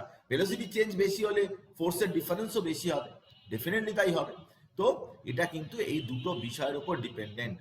তো ভেলোসিটি গ্রেডিয়েন্ট এবং এরিয়া অফ কন্ট্যাক্ট আমি ছোট ছোট করে দিয়ে দিয়েছি, এবং এখান থেকে তুই দেখতে পাবি যে এই দুটোর উপরে যেহেতু ডিপেন্ডেন্ট, তাই আমরা এটা এ ইন্টু এটা একসাথে লিখে দিলাম দুটো। এই প্রপোর্শনালিটি সাইন তুলে দিলে এখানে একটা ইটা বলে একটা কোয়ান্টিটি এলো। এই ইটাটাকেই বলে হচ্ছে কি coefficient of viscosity. Coefficient of viscosity মানে কি, মানে হচ্ছে এরিয়া অফ কন্ট্যাক্ট যদি 1 স্কয়ার সেন্টিমিটার হয় আর ডিউ ভেলোসিটি গ্রেডিয়েন্ট যদি এটা 1 হয়, তাহলে যতটা ফোর্স অ্যাপ্লাইড হবে সেটাই হচ্ছে কি না ইটা বা coefficient of viscosity. Coefficient of viscosity হচ্ছে একটা মেজারমেন্ট, যে 1 স্কয়ার সেন্টিমিটার এরিয়া এবং তাদের ভেলোসিটি গ্রেডিয়েন্ট হচ্ছে 1, মানে রেশিওটা হচ্ছে 1, তখন তাহলে যতটা ফোর্স অ্যাপ্লাইড হচ্ছে একটা লেয়ারের উপরে সেটাই হচ্ছে কি না কোএফিসিয়েন্ট অফ ভিসকোসিটি। এটা একটা ম্যাথমেটিক্যাল ছোট্ট রিলেশনশিপ, একটু জেনে রাখা ভালো। আর কি না ডিপেন্ডেন্সি। দ্বিতীয় কথা হচ্ছে যে ভিসকোসিটি কিন্তু সব সময়তেই টেম্পারেচারের উপরে ডিপেন্ড করবে। আমি তো তোকে আগেই বলেছি যে ইন্টারমলিকুলার ফোর্স ডিক্রিজ করে টেম্পারেচার রাইজ করলে, তো এখানেও তো ইন্টারমলিকুলার ফোর্সের ব্যাপার রয়েছে, যে ইন্টারমলিকুলার ফোর্স বেশি হলে ভিসকোসিটি বাড়বে, ইন্টারমলিকুলার ফোর্স কম হলে ভিসকোসিটি কমবে। তো সেই জন্য ভিসকোসিটি কিন্তু decreases with the increase in temperature. Temperature বাড়লে ভিসকোসিটি কমে যাবে। সারফেস টেনশনের মতোই একই রকম ব্যাপার, যে যত টেম্পারেচার বাড়ছে এদিকে দেখতে পাচ্ছিস তত ভিসকোসিটিটা কিন্তু আস্তে আস্তে কমতে থাকছে লিকুইডের। মানে হাই টেম্পারেচারে ভিসকোসিটিটা কমে যাবে, গরম যদি তুই হানি নিস তাহলে সেটা তাড়াতাড়ি পড়বে, কিন্তু ঠান্ডা অবস্থায় ফ্রিজ থেকে বের করে যদি হানিটা ঢালিস তাহলে কিন্তু ধীরে ধীরে পড়বে, কারণ ইন্টারমলিকুলার অ্যাট্রাকটিভ ফোর্সটা চেঞ্জ হয়ে যাবে। সো সিম্পল ব্যাপার, একদম ইজি ব্যাপার। তো এইগুলো কিন্তু মাথায় রাখবি, এইগুলো ডেফিনেটলি পড়বি, এবং আমি পড়িয়ে দিলাম। ইন্টারমলিকুলার অ্যাট্রাকটিভ ফোর্সেস তার উপরে নিশ্চয়ই ডিপেন্ড করবে, যত বেশি হবে তত অ্যাট্রাকটিভ ফোর্সটা, যত ভিসকোসিটি বেশি হবে। মোলার মাস যত বেশি হবে, flow of molecules inversely proportional to the mass, high molar mass যদি হয় তার ভিসকোসিটিও বেশি হবে। মোলার মাস যত বাড়বে ভিসকোসিটিও তত বাড়বে। আর স্ট্রাকচার শেপ মানে যত ব্রাঞ্চ মলিকিউল হবে, যত ব্রাঞ্চিং হবে, এরকম ধরনের মলিকিউল হবে, তাদের কিন্তু ভিসকোসিটিটা বেশি হবে। যত সিমেট্রিক্যাল মলিকিউল হবে, একে অপরের সাথে অত ফ্রিকশন হবে না, অত অ্যাট্রাকটিভ ফোর্স হবে না, তত তাদের লো ভিসকোসিটি হবে। না জানলেও বেশিরভাগ ক্ষেত্রে চলবে, জাস্ট তুই রিড করবি, ছেড়ে দিবি, একবার দুবার রিডিং পড়ে ছেড়ে দিবি। আমি একটু বেশি দিয়ে দিয়েছি। তো this is all about this chapter. এই চ্যাপ্টার আমি তোকে আদ্যপান্ত সমস্ত কিছু বললাম, ইচ অ্যান্ড এভরিথিং। এবার চল যে আমরা আজকে কিছু কি করি না, আমরা স্টেটস অফ ম্যাটার এই চ্যাপ্টারে আমরা কিছু নিউমেরিক্যালস আমরা চেষ্টা করি। খাতা নিয়ে সবাই, এবং আমার সাথে সাথে চেষ্টা করবি তোরা ক্যালকুলেশন গুলো, এখানে ক্যালকুলেটর ইউজ করা যাবে, ইউজ করে ক্যালকুলেশন চেষ্টা করবি। তো কি বলছিস সৃজিতা? স্যার বলছি যে আমরা যখন জল ফোটাই তখন তো জলটা মানে উপচে পড়ে না, বাট যখন দুধ ফোটাই তখন সেটা উপচে ওঠে, ওটা কেন ওঠে সেটা বলতে পারবেন স্যার? ওটা তো অন্য কেস। ওটা তো মানে যখন দুধ, ওর মধ্যে ডিজলভ এয়ার বেশি থাকে, দুধ ফুদ এইসবের মধ্যে ডিজলভ এয়ার বেশি থাকে, ওর মধ্যে এয়ার পার্ট বেশি থাকে। এবারে যখন আমরা হিট করছি তো টি ডাইরেক্টলি প্রপোর্শনাল টু ভি, তো ভলিউমটা বাড়ছে। এবারে কি হয় না, দুধ ফুদ গুলো কি হয় না, এর উপরে একটা লেয়ার টাইপের থাকে, ওয়াটার যেরকম কি হিট করলে এয়ারটা বেরিয়ে চলে যায়, কিন্তু দুধটা তো তার তো ডেনসিটি বেশি, সেখানে তো এয়ারটা তো চট করে বেরোতে পারে না। সেবারে কি হয় না, ফ্যাট পোর্শনটাকে নিয়েই উঠতে থাকে। এবারে একবার দুবার দুধটাকে হিট করে দিলে আর কিন্তু তার পরবর্তীকালে যদি আবার যদি হিট করিস তাহলে আর উপচে পড়বে না। একবার যদি উপচে পড়ে যায়, দ্বিতীয়বার আবার দুধটাকে হিট করলে ওই অবস্থায় আর পড়বে না, কারণ ওর ভিতরের কার যে এয়ারটা সেটা অলরেডি হিটেড কন্ডিশনে বেরিয়ে চলে গেছে, কারণ ভি ডাইরেক্টলি প্রপোর্শনাল টু টি। সেখানে ভলিউম, টেম্পারেচার বাড়লে ভলিউম বাড়বে, ভলিউম বাড়লে ওই এয়ারটা বেরোতে চেষ্টা করবে, কিন্তু দুধের উপরের যে একটা ফ্যাট পোর্শন থাকে, উপরে একটা লেয়ার থাকে, সেটা ভেদ করে বেরোতে পারে না। ওয়াটারে তো ওরকম কিছু থাকে না, ওয়াটারে তো ফ্যাট বা ওরকম ধরনের পোর্শন নেই, উপরে তো কোনো লেয়ার পোর্শন নেই। দুধের সর পড়ে, একটা উপরে সর পড়ে, কিন্তু জলের তো আর ওরকম সর পড়ে না। তো জলের মধ্যে যেগুলো থাকে সেগুলো কিন্তু নিচে পড়ে যায়, ডিপোজিটেড হয়। এনিওয়ে, তো আমরা পরে যে নিউমেরিক্যালস, সেখানে নিউমেরিক্যালস গুলো চেষ্টা করছি। দেখ এখানে একটা নিউমেরিক্যাল আছে, আমি দেখাচ্ছি তোকে। দেখ যে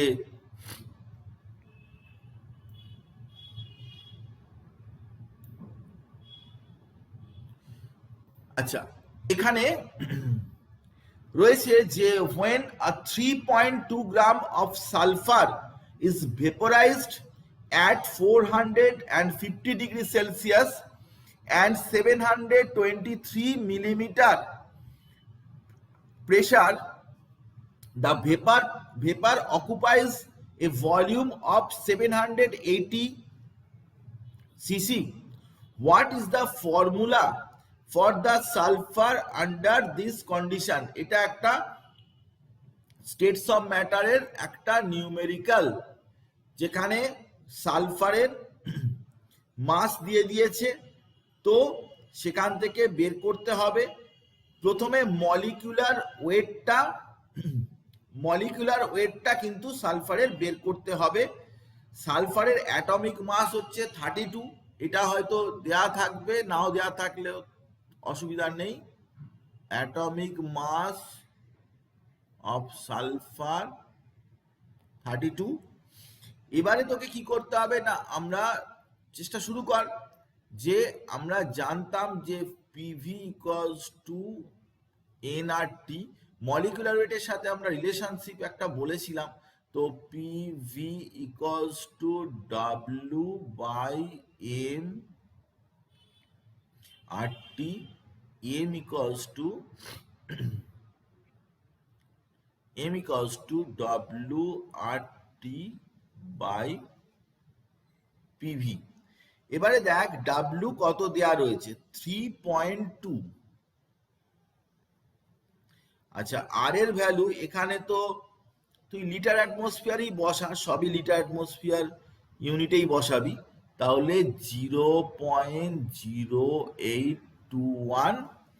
আচ্ছা, টি টেম্পারেচার হচ্ছে কত না 450 ডিগ্রি সেলসিয়াস আছে, 450 তুই অ্যাড করে দে 273,450 অ্যাড করে দে 3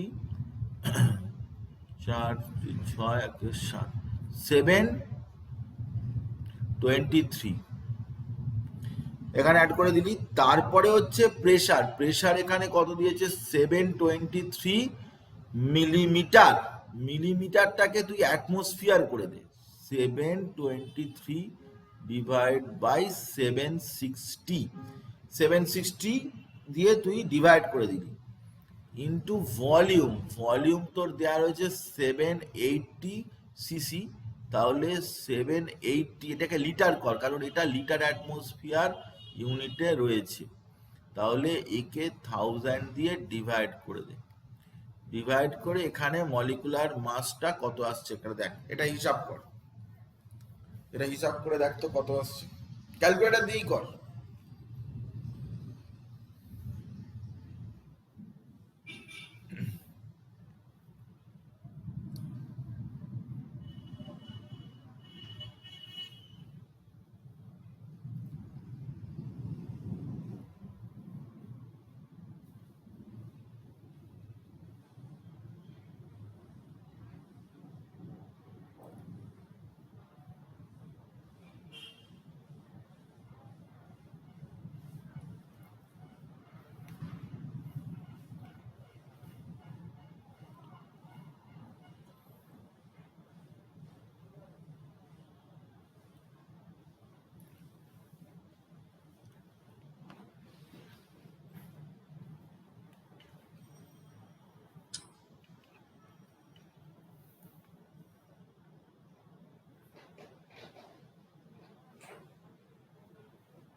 কত আসছে করেছিস, আমি করব, এই 256.37 আসছে। ঠিক আছে, 2, হ্যাঁ স্যার ওটাই আসছে। তাহলে এখানে এবারে তোকে বের করতে হবে number of atoms in sulphur molecule,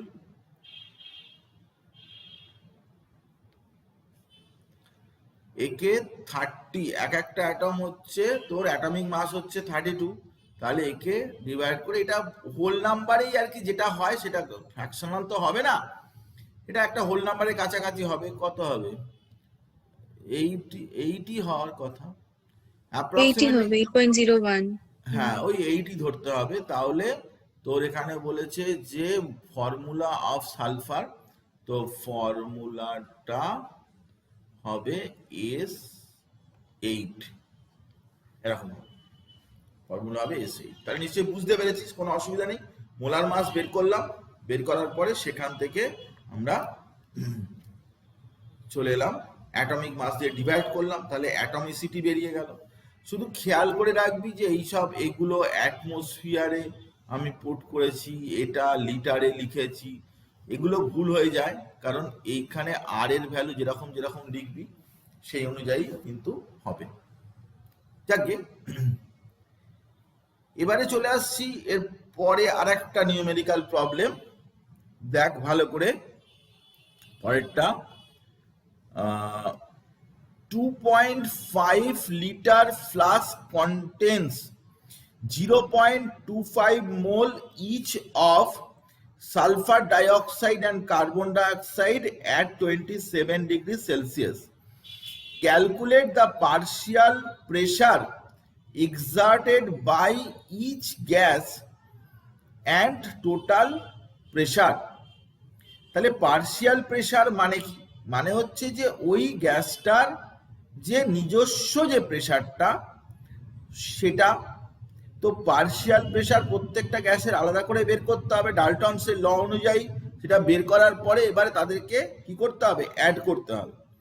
তাহলে প্রথমে দেখ যে দুটো গ্যাস বলেছে সালফার ডাইঅক্সাইড, তাহলে আমরা পিভি ইকুয়ালস টু এনআরটি যদি ফর্মুলা ইউজ করি তাহলে pressure of sulphur dioxide equals to হয়ে গেল এনআরটি বাই ভি। এটাই হচ্ছে পার্শিয়াল প্রেসার। তো 0.25 মোল ইচ, তার মানে এটা হচ্ছে মোল 0.25, এটা বসালাম। 0.082 এটাই বসাবো। টি টেম্পারেচার 27 ডিগ্রি সেলসিয়াস, তার মানে হচ্ছে 300 ডিভাইডেড বাই ভলিউম। ভলিউম হচ্ছে 2.5 লিটার। তো 2.5 লিটার, এটা 2.5ই ডাইরেক্টলি বসিয়ে দেব। এখান থেকে যেটা আসবে সেটা অ্যাটমসফিয়ার ইউনিটে আসবে, সেটা বের কর। আবার কার্বন ডাইঅক্সাইডও ঠিক একই রকম ভাবে বের করবি, এনআরটি বাই ভি ফর্মুলায় দিয়ে। ওরও তাই 0.25 ইন্টু 0.082 ইন্টু 300 ডিভাইডেড বাই, একই ব্যাপার, দুটো সেম, কারণ সেম মোল নিয়েছে তো মোলের সাথেই তো প্রপোর্শনাল। তো সেম মোল যখন নিয়েছে তখন একই বেরোবে।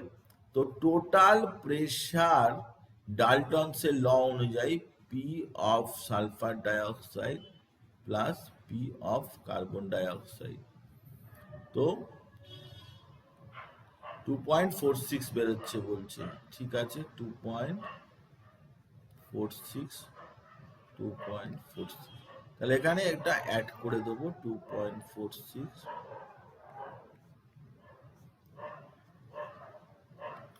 অ্যাড করে দিলাম।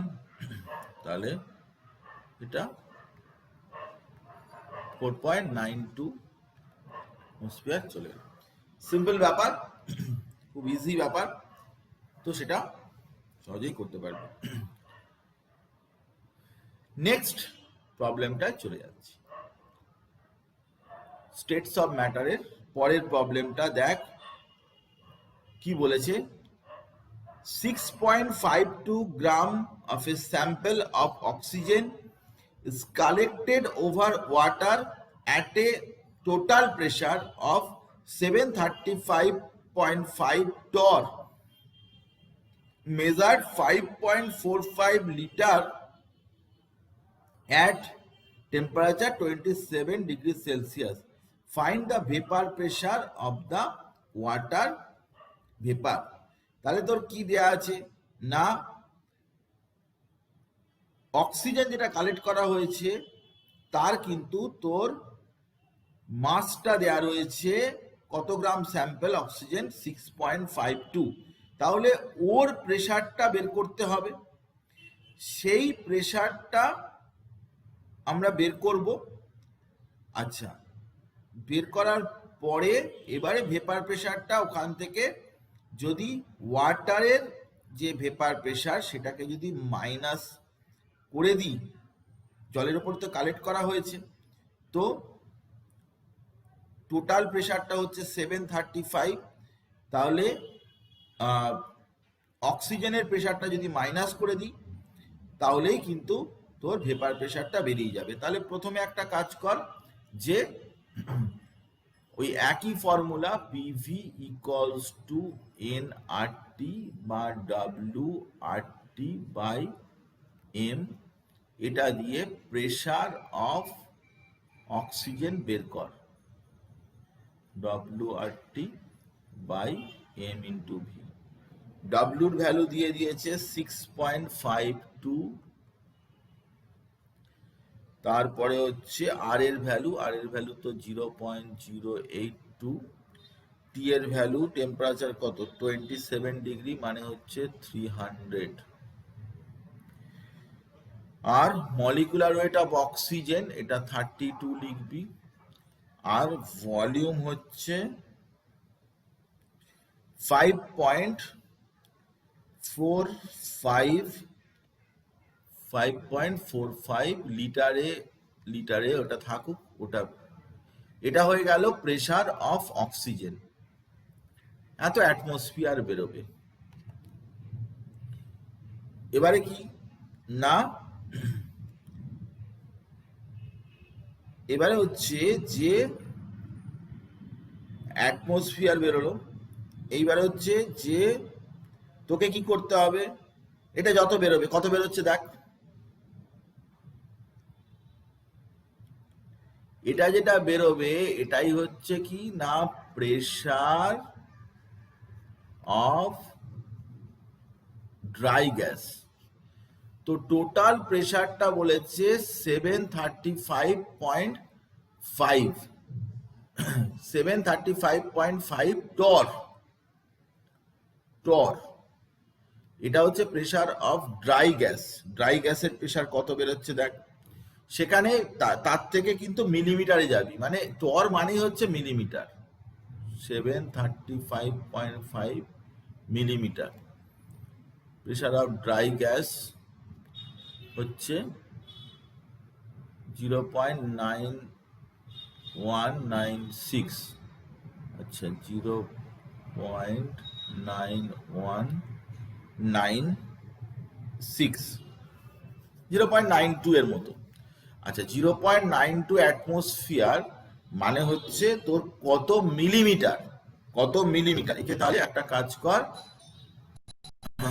0.9196 ইন্টু 760 দিয়ে মাল্টিপ্লাই কর, তাহলে অত মিলিমিটার বা টর একই ব্যাপার, তাহলে 0.9196 কে 760 দিয়ে মাল্টিপ্লাই কর, তাহলে বেরিয়ে যাবে।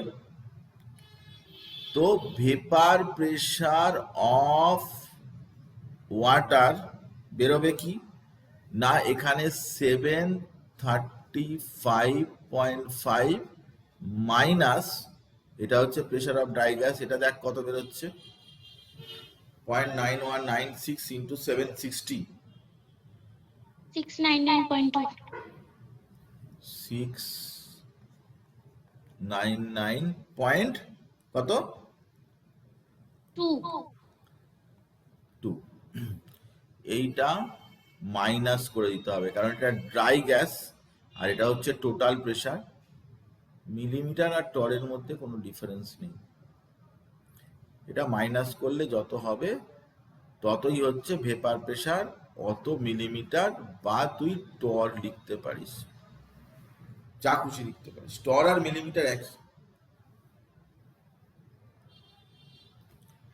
ওই 35টাই হবে আর কি, 35 এর মতো, 36.3 মিনিট, 36.3 ওইরকম, অ্যারাউন্ড 35-36 এরকম হয় ভেপার প্রেসার। স্যার বলছি টর আর মিলিমিটার একই, টর আর মিলিমিটার একই, টর আর মিলিমিটারের মধ্যে খুব একটা ডিফারেন্স নেই একদম, আমি তোকে বলে দিচ্ছি, মিলিমিটার টর একই, প্রায় একই।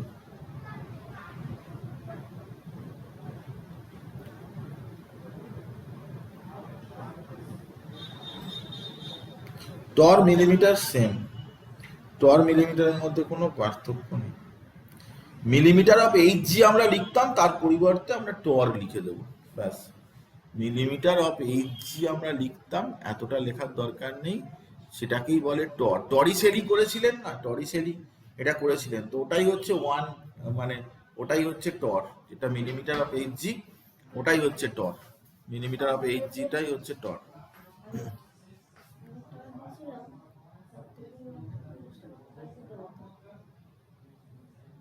দিয়ে দাও এখন, আমি পরে দিচ্ছি।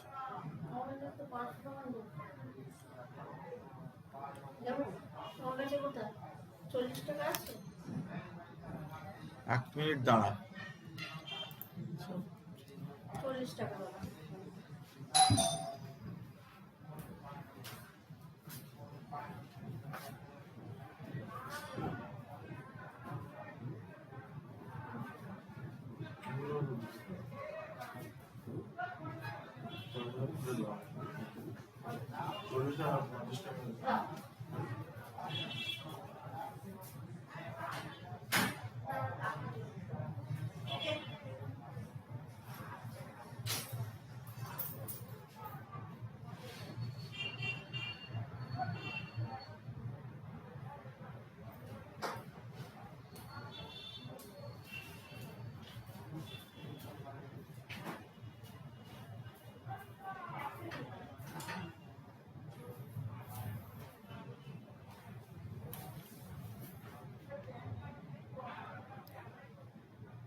হ্যাঁ, তো এর পরের প্রবলেমটায় চলে আসছি। দেখ আর একটা, এটা এরকমই হবে, ঠিক আছে। এবারে দেখ যে এটা যেটা প্রবলেমটা রয়েছে সেখানে দেখ, assume that air is essentially a mixture of nitrogen and hydrogen in the mole ratio 4:1 by volume. Calculate the partial pressure of nitrogen. Calculate the partial pressure of nitrogen and oxygen on a day where the atmospheric pressure is 750 millimeter of Hg. Neglect the pressure of other gases. অন্য গ্যাসের প্রেসারটা তোকে neglect করে দিতে হবে। Neglect করে total প্রেসারটা যেটা সেটা 750 millimetre of Hg ধরতে হবে। ধরে সেখান থেকে তোকে বের করতে হবে যে অক্সিজেন এবং নাইট্রোজেনের পার্শিয়াল প্রেসারটা কি হবে। দেখ, আমি একটা তোকে ফর্মুলা পড়িয়েছিলাম যে partial pressure equals to mole fraction into total pressure. এখানে কিন্তু মোলের রেশিও বলেছে 4:1। মোল ফ্র্যাকশন মানে কি? মোল ফ্র্যাকশন এক্স মানে হচ্ছে individual mole by total mole, individual mole by total mole. তাহলে তুই যদি এখন প্রেসার অফ নাইট্রোজেন এটা তুই বের করতে চাস, তাহলে এটা মিক্সচার অফ নাইট্রোজেন আর অক্সিজেন আছে, তাহলে ওর মোল ফ্র্যাকশন কি হবে 4/5 into total pressure. Total pressure হচ্ছে 750, ইয়ারে বুঝতে হবে যে ওটাই আছে এত মিলিমিটার। প্রেসার অফ অক্সিজেন কত সোজা দেখ, তার 1 ধরবি এখানে, কারণ নাইট্রোজেন অক্সিজেনের মিক্সচার 1, তাহলে 1/5 ইন্টু 750 ইকুয়ালস টু মিলিমিটার। তো pressure of nitrogen, pressure of oxygen যদি মিলিমিটার ইউনিটে বের করিস তাহলে এটা হবে। তাহলে বের করে ফেল, হিসাব করে কত আসছে বসিয়ে দে। একটা বের করলেই হবে, আর একটা 750 থেকে মাইনাস করে দিলে হবে। টোটাল প্রেসারটা তো ওটাই বেরোবে, তো আর একটা 750 থেকে মাইনাস করে দিতে পারিস। স্যার 600 আর 150। আচ্ছা, এটা নিশ্চয়ই 600 আসবে, এটা 150। তো ডাল্টনস ল পার্শিয়াল প্রেসারের উপর অঙ্ক দেয়, খুব সিম্পল ব্যাপার। তো এরকম ধরনের অঙ্ক তুই যথেষ্ট করতে পারবি, কোনো অসুবিধার কিছু নেই। আমি ওয়ার্কশিট দেব, করবি। আমরা এখন পরের প্রবলেমে চলে যাচ্ছি। দেখ পরের প্রবলেমটা কি আছে। দেখ যে one of the best rocket fuel is dimethyl hydrazine. Dimethyl hydrazine, an organic compound with molecular formula CH3 2N2H2. When mixed with dinitrogen tetroxide N2O4, it reacts according to the equation বলে equation দিয়েছে। পরে লিখছে যে if 2.5 ml of dimethyl hydrazine reacts completely with N2O4 and the product gases are collected at 20 degrees Celsius in a 250 liter vessel, what is the pressure in the vessel? তাহলে এখানে দেখ যে প্রথম কথা হচ্ছে যে রিয়াকশনটা যেটা হচ্ছে, এই রিয়াকশনটায় কত মোল নাইট্রোজেন এখান থেকে ফর্ম করেছে। ভালো করে জিনিসটা বোঝার চেষ্টা কর যে কত মোল নাইট্রোজেন, কত মোল ওয়াটার, কত মোল কার্বন ডাইঅক্সাইড ডান দিকে যে তৈরি হয়েছে, সেগুলো কত কত করে তৈরি হয়েছে ভালো করে বোঝার চেষ্টা কর। কারণ দেখ যে যখন 1 মোল রিয়াকশন অনুযায়ী, দেখ যখন 1 মোল যখন ডাইমিথাইল হাইড্রাজিন রিয়াকশন করে তখন 3 মোল নাইট্রোজেন তৈরি হয়, 4 মোল ওয়াটার তৈরি হয়, 2 মোল কার্বন ডাইঅক্সাইড তৈরি হয়। কিন্তু আমরা নিয়েছি কতটা না 2.5 মোল। তাহলে দেখ যে এখানে রিয়াকশনে দেখ যে রিয়াকশন অনুযায়ী এটা 1 আছে, তার থেকে 3 তৈরি হয়েছে, এটা 4 তৈরি হয়েছে, এটা 2 তৈরি হয়েছে। তো এবারে তার মানে তোর মোলস অফ নাইট্রোজেন ফর্ম, এটা তার মানে 2.5 মোল নেওয়া হয়েছে, তার মানে এটা হয়ে যাবে 1 মোল থেকে 3 মোল, তাহলে 2.5 মোল থেকে ইন্টু 3। সেকেন্ডটা হচ্ছে মোলস অফ ওয়াটার ফর্ম, সেটা দেখ 1 মোল থেকে 4 মোল, তাহলে 2.5 মোল থেকে ইন্টু 4, এটা 1 মোল থেকে 2 mole. Moles of carbon dioxide form, এটা 1 মোল থেকে 2 মোল, তাহলে 2.5 ইন্টু 2, তাহলে এগুলো মাল্টিপ্লাই করে দে, যেরকম 7.5 এটা হয়ে যাচ্ছে, এটা হয়ে যাচ্ছে 10, এটা হয়ে যাচ্ছে 5। তাহলে তোর এখানে এবারে জিজ্ঞাসা করেছে যে what is the pressure in the vessel. তাহলে দেখ যে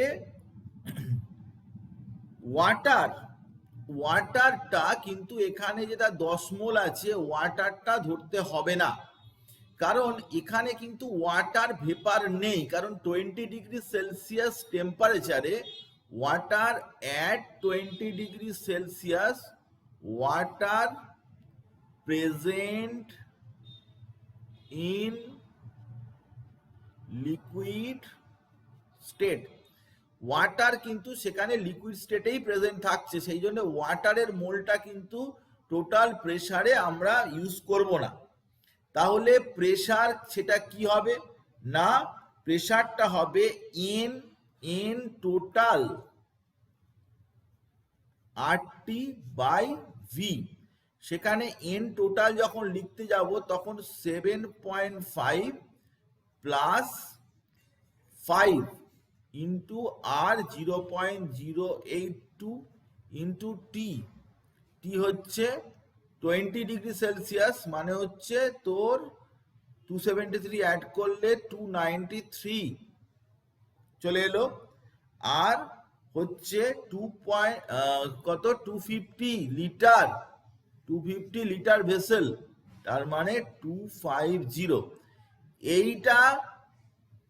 এইটা কত অ্যাটমসফিয়ার হবে সেটাই হবে প্রেসার। কারণ এখানে ওয়াটারটা কিন্তু, এখানে অনেকে ভুল করে ফেলে যে ওয়াটারটা কিন্তু এখান থেকে বাদ যাবে, ওয়াটারটা থাকবে না, ওয়াটারটা বাদ গিয়ে যেটা হবে সেটাই হচ্ছে প্রেসার। কারণ 20 ডিগ্রি সেলসিয়াস বলে দিয়েছে, ওখানে কিন্তু ওয়াটারটা আর হবে না, রিয়াকশন করার পরে যে প্রেসারটা হবে সেটা হবে এইটাই।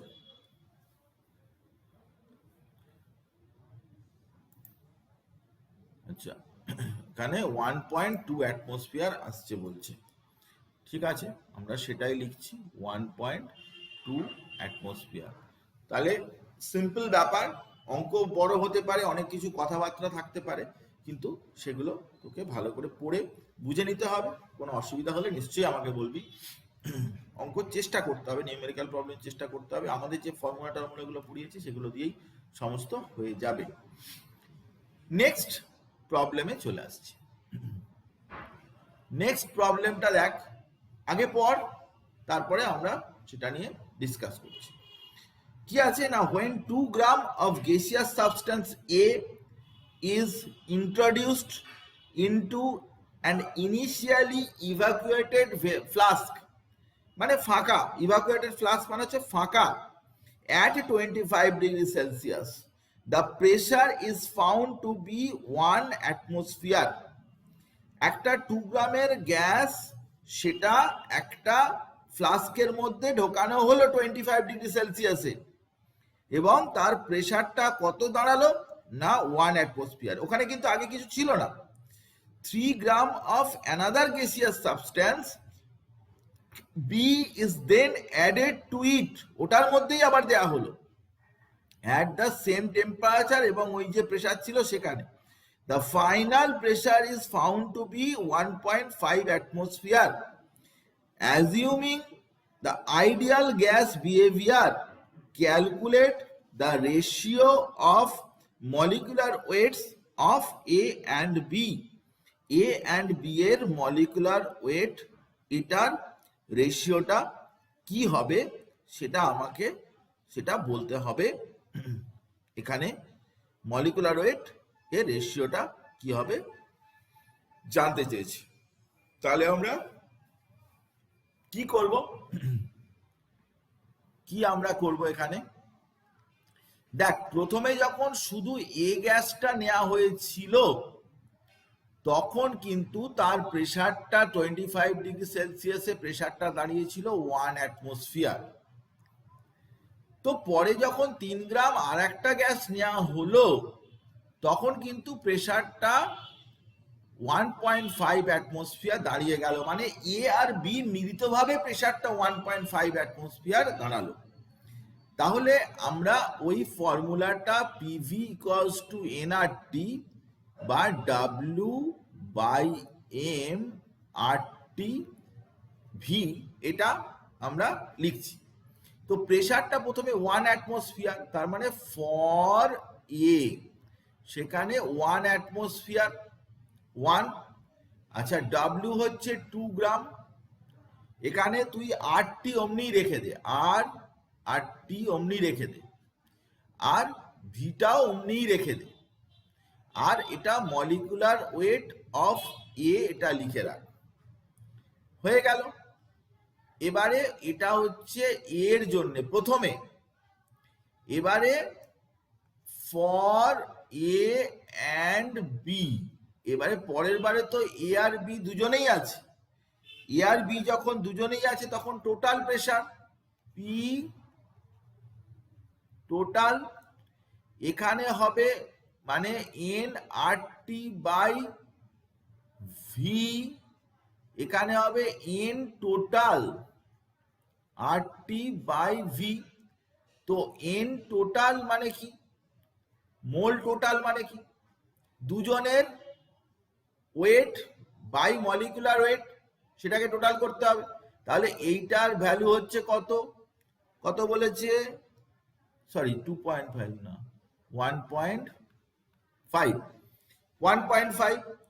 তাহলে এইখানটায় 8টি আমরা এরকম লিখে রাখলাম, এই জায়গাটায় কি এন টোটাল মানে কি, মানে হচ্ছে A 2 gram by molecular weight of A plus B হচ্ছে 3 gram by molecular weight of B divided by V. তাহলে তুই এখান থেকে একটা ইকুয়েশন পেয়েছিস, এখান থেকেও আর একটা ইকুয়েশন পেয়েছিস। এবারে তোকে কি করতে হবে না, এই দুটো ইকুয়েশন থেকে, এই যে দুটো ইকুয়েশন তুই পেয়েছিস, এর থেকে তোকে M A by M B এটার ভ্যালু ক্যালকুলেট করতে হবে। দেখ এটার মধ্যে কোনো কেমিস্ট্রি নেই, আমি যতটা কেমিস্ট্রি ছিল আমি তোকে বলে দিচ্ছি। এই পার্টটা আর এই পার্টটা, এই অংশটা, এটার থেকে তোকে M A by M B বের করতে হবে। কর এটা, ফটাকসে বের কর।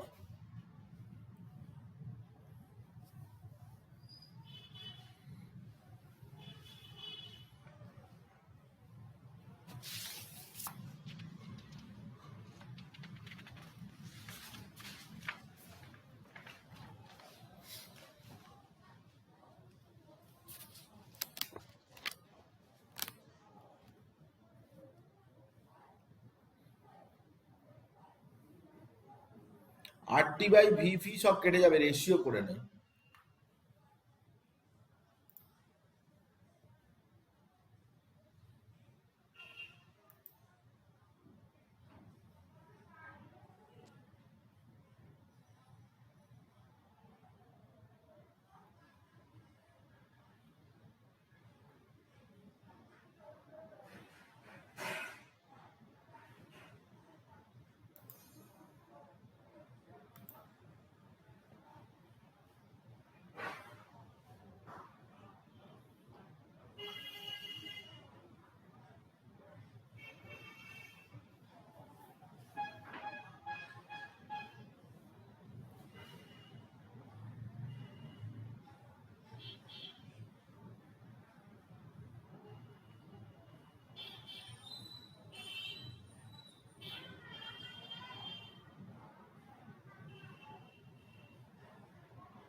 Sir, 1/3.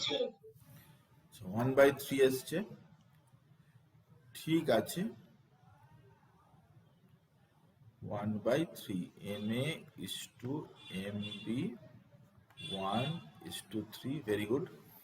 তো সিম্পল একটা ব্যাপার দেখলি, খুব একটা বড় বড় বিশাল বড় বড় প্রবলেম দেয় না, জাস্ট এরকম ধরনের ছোটখাটো কনসেপশনের উপর বেস করে লগুলো ইউজ করতে হবে, এরকম ধরনের দেয়।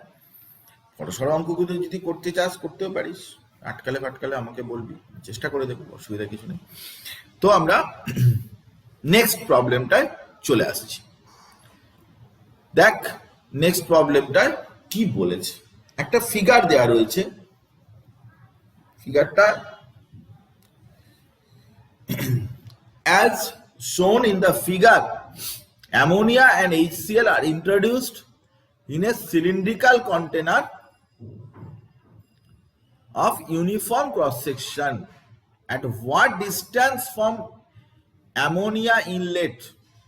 এইখানে একটা, এটা দিয়ে অ্যামোনিয়া ইনলেট, এটা অ্যামোনিয়া ঢুকছে এই অংশটা দিয়ে, আর এটা দিয়ে কিন্তু HCl ঢুকছে, HCl ইনলেট, প্রেসার টেম্পারেচার।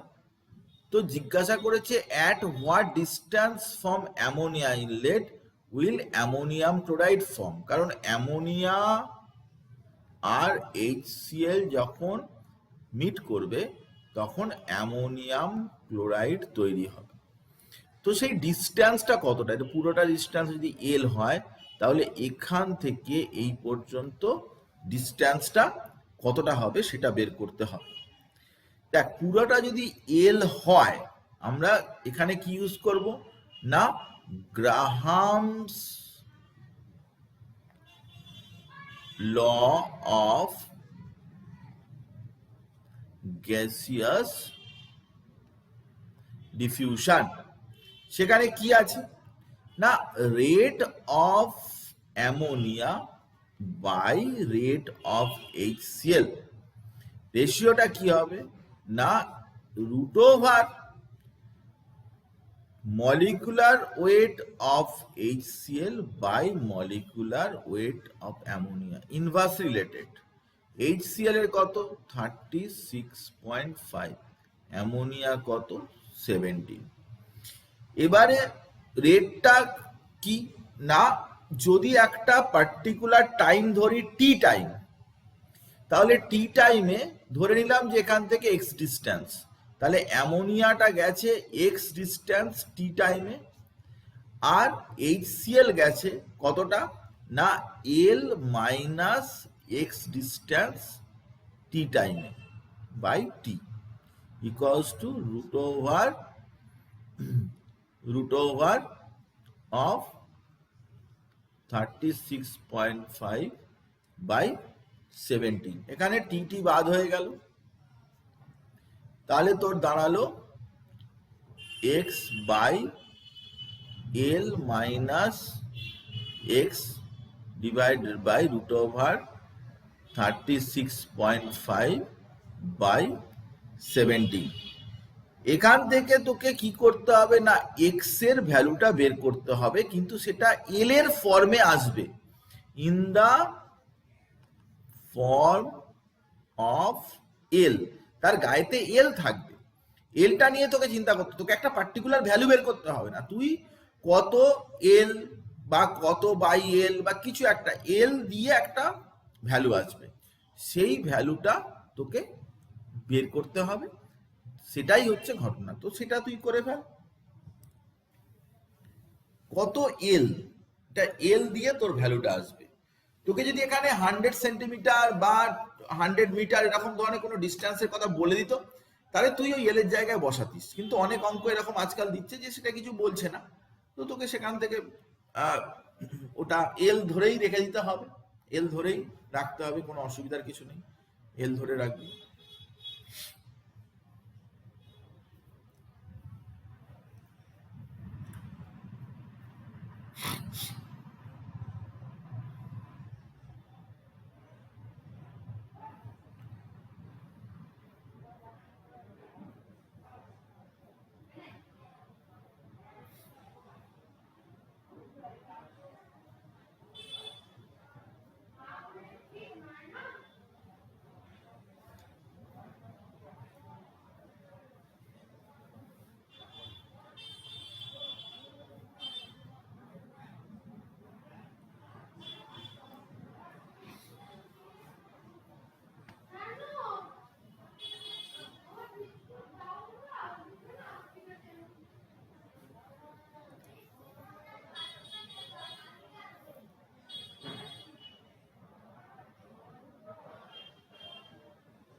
কত এসছে বলছে, আচ্ছা 0.59 এল, সুজিতা বলছে ভেরি গুড, 0.59 এল, ভালো। তো আমরা কিছু অঙ্ক দেখালাম, আমাদের অনেক অঙ্ক করা বাকি রয়েছে, কিছু অঙ্ক দেখালাম। আচ্ছা আরো অঙ্ক ভ্যান ডার ওয়ালস ইকুয়েশন থেকে কিছু কিছু অঙ্ক হয়, সব হয়, সেগুলো তো আমরা করাবোই। অঙ্ক থার্মোডাইনামিক্স এর প্রত্যেকটা চ্যাপ্টারে আবার অঙ্ক করানো হবে, কোশ্চেন অ্যান্সার করানো হবে, কিন্তু আমি কিছু অঙ্ক এর সাথেও পিডিএফ এর মধ্যে কয়েকটা অঙ্ক দিয়ে দেবো, ইলাস্ট্রেশন হিসাবে দিয়ে দেবো। যেরকম ইলাস্ট্রেশন হিসাবে এরকম ধরনের অঙ্ক কয়েকটা দিয়ে দিচ্ছি, গোটা দশেক অঙ্ক দিয়ে দিচ্ছি। ট্রাই করবি, সবসময় চেষ্টা করবি, না হলে তো আমাকে বলবি যে এটা হচ্ছে না ওটা হচ্ছে না, কিন্তু অঙ্ক নিজেকে ট্রাই করতে হয়, চেষ্টা করতে হয়। একটা না পারলেও আমাকে বলবি, 10টা না পারলেও আমাকে বলবি, কিন্তু নিজে চেষ্টা করলে কি হবে না, অনেক কিছু জিনিসপত্র তুই বুঝতে পারবি, চেষ্টা করতে করতে বুঝতে পারবি, অনেক নতুন নতুন অঙ্ক করতে পারবি, ট্রাই করতে পারবি। তো আমি এই পিডিএফটার সাথে আমি বেশ কিছু অঙ্ক, কয়েকটা ইলাস্ট্রেশন রেখেছিলাম তোদেরকে করতে দেবো বলে এখানে, কিন্তু সেরকম আমি পিডিএফ হিসাবেই তোর কাছে পাঠিয়ে দিচ্ছি সেটা। এবারে আমাদের যে কথাটা বলার আছে সেটা হচ্ছে যে আমরা নেক্সট ডেতে আমরা অর্গানিক কেমিস্ট্রি পড়াটা শুরু করছি। মানে আগে যা পড়িয়েছিলাম বাদ দে, সেটা নিয়ে আমি কিছু বলতে চাইছি না। আমি আবারও অর্গানিক কেমিস্ট্রিটা নোমেনক্লেচার থেকে শুরু করে মেকানিজম, ইচ অ্যান্ড এভরিথিং, সেগুলো একদম শুরু থেকেই আমি আবার পড়াবো। তো অর্গানিক কেমিস্ট্রিতে প্রথম কথা হচ্ছে যে কয়েকটা নেসেসারি কন্ডিশন আছে, আমি সেগুলো বলে দিই একটু অর্গানিক কেমিস্ট্রি পড়ার আগে। কারণ অর্গানিক কেমিস্ট্রিটা কিন্তু আমাদের কাছে সমস্ত দিক থেকে, মানে অন্য পার্টগুলো যদি হয় 40, তাহলে অর্গানিক কেমিস্ট্রি পার্ট হচ্ছে আমাদের 60। কনসেপশনের পয়েন্ট অফ ভিউ থেকে, পরীক্ষায় নাম্বার পাওয়ার দিক থেকে, সমস্ত দিক থেকে, এবং আলটিমেটলি মানে শেষ পর্যন্ত যেটা বলে যে ভয় পাওয়ার দিক থেকে আর কি, সেটাও কিন্তু 60%, মানে স্টুডেন্টরা ভয় পায় বেশি। তো সেই জন্যে অর্গানিক কেমিস্ট্রি যতদিন পড়া চলবে আমরা অর্গানিক কেমিস্ট্রি এখন পড়াতে থাকবো। তো ক্লাস একদমই কিন্তু অফ করবি না, যতই ভিডিও পাওয়া যাক, যাই পাওয়া যাক না কেন, তুই কিন্তু ক্লাস একদমই অর্গানিক কেমিস্ট্রির অফ করবি না, একেবারেই অফ করবি না। কারণ অফ করলে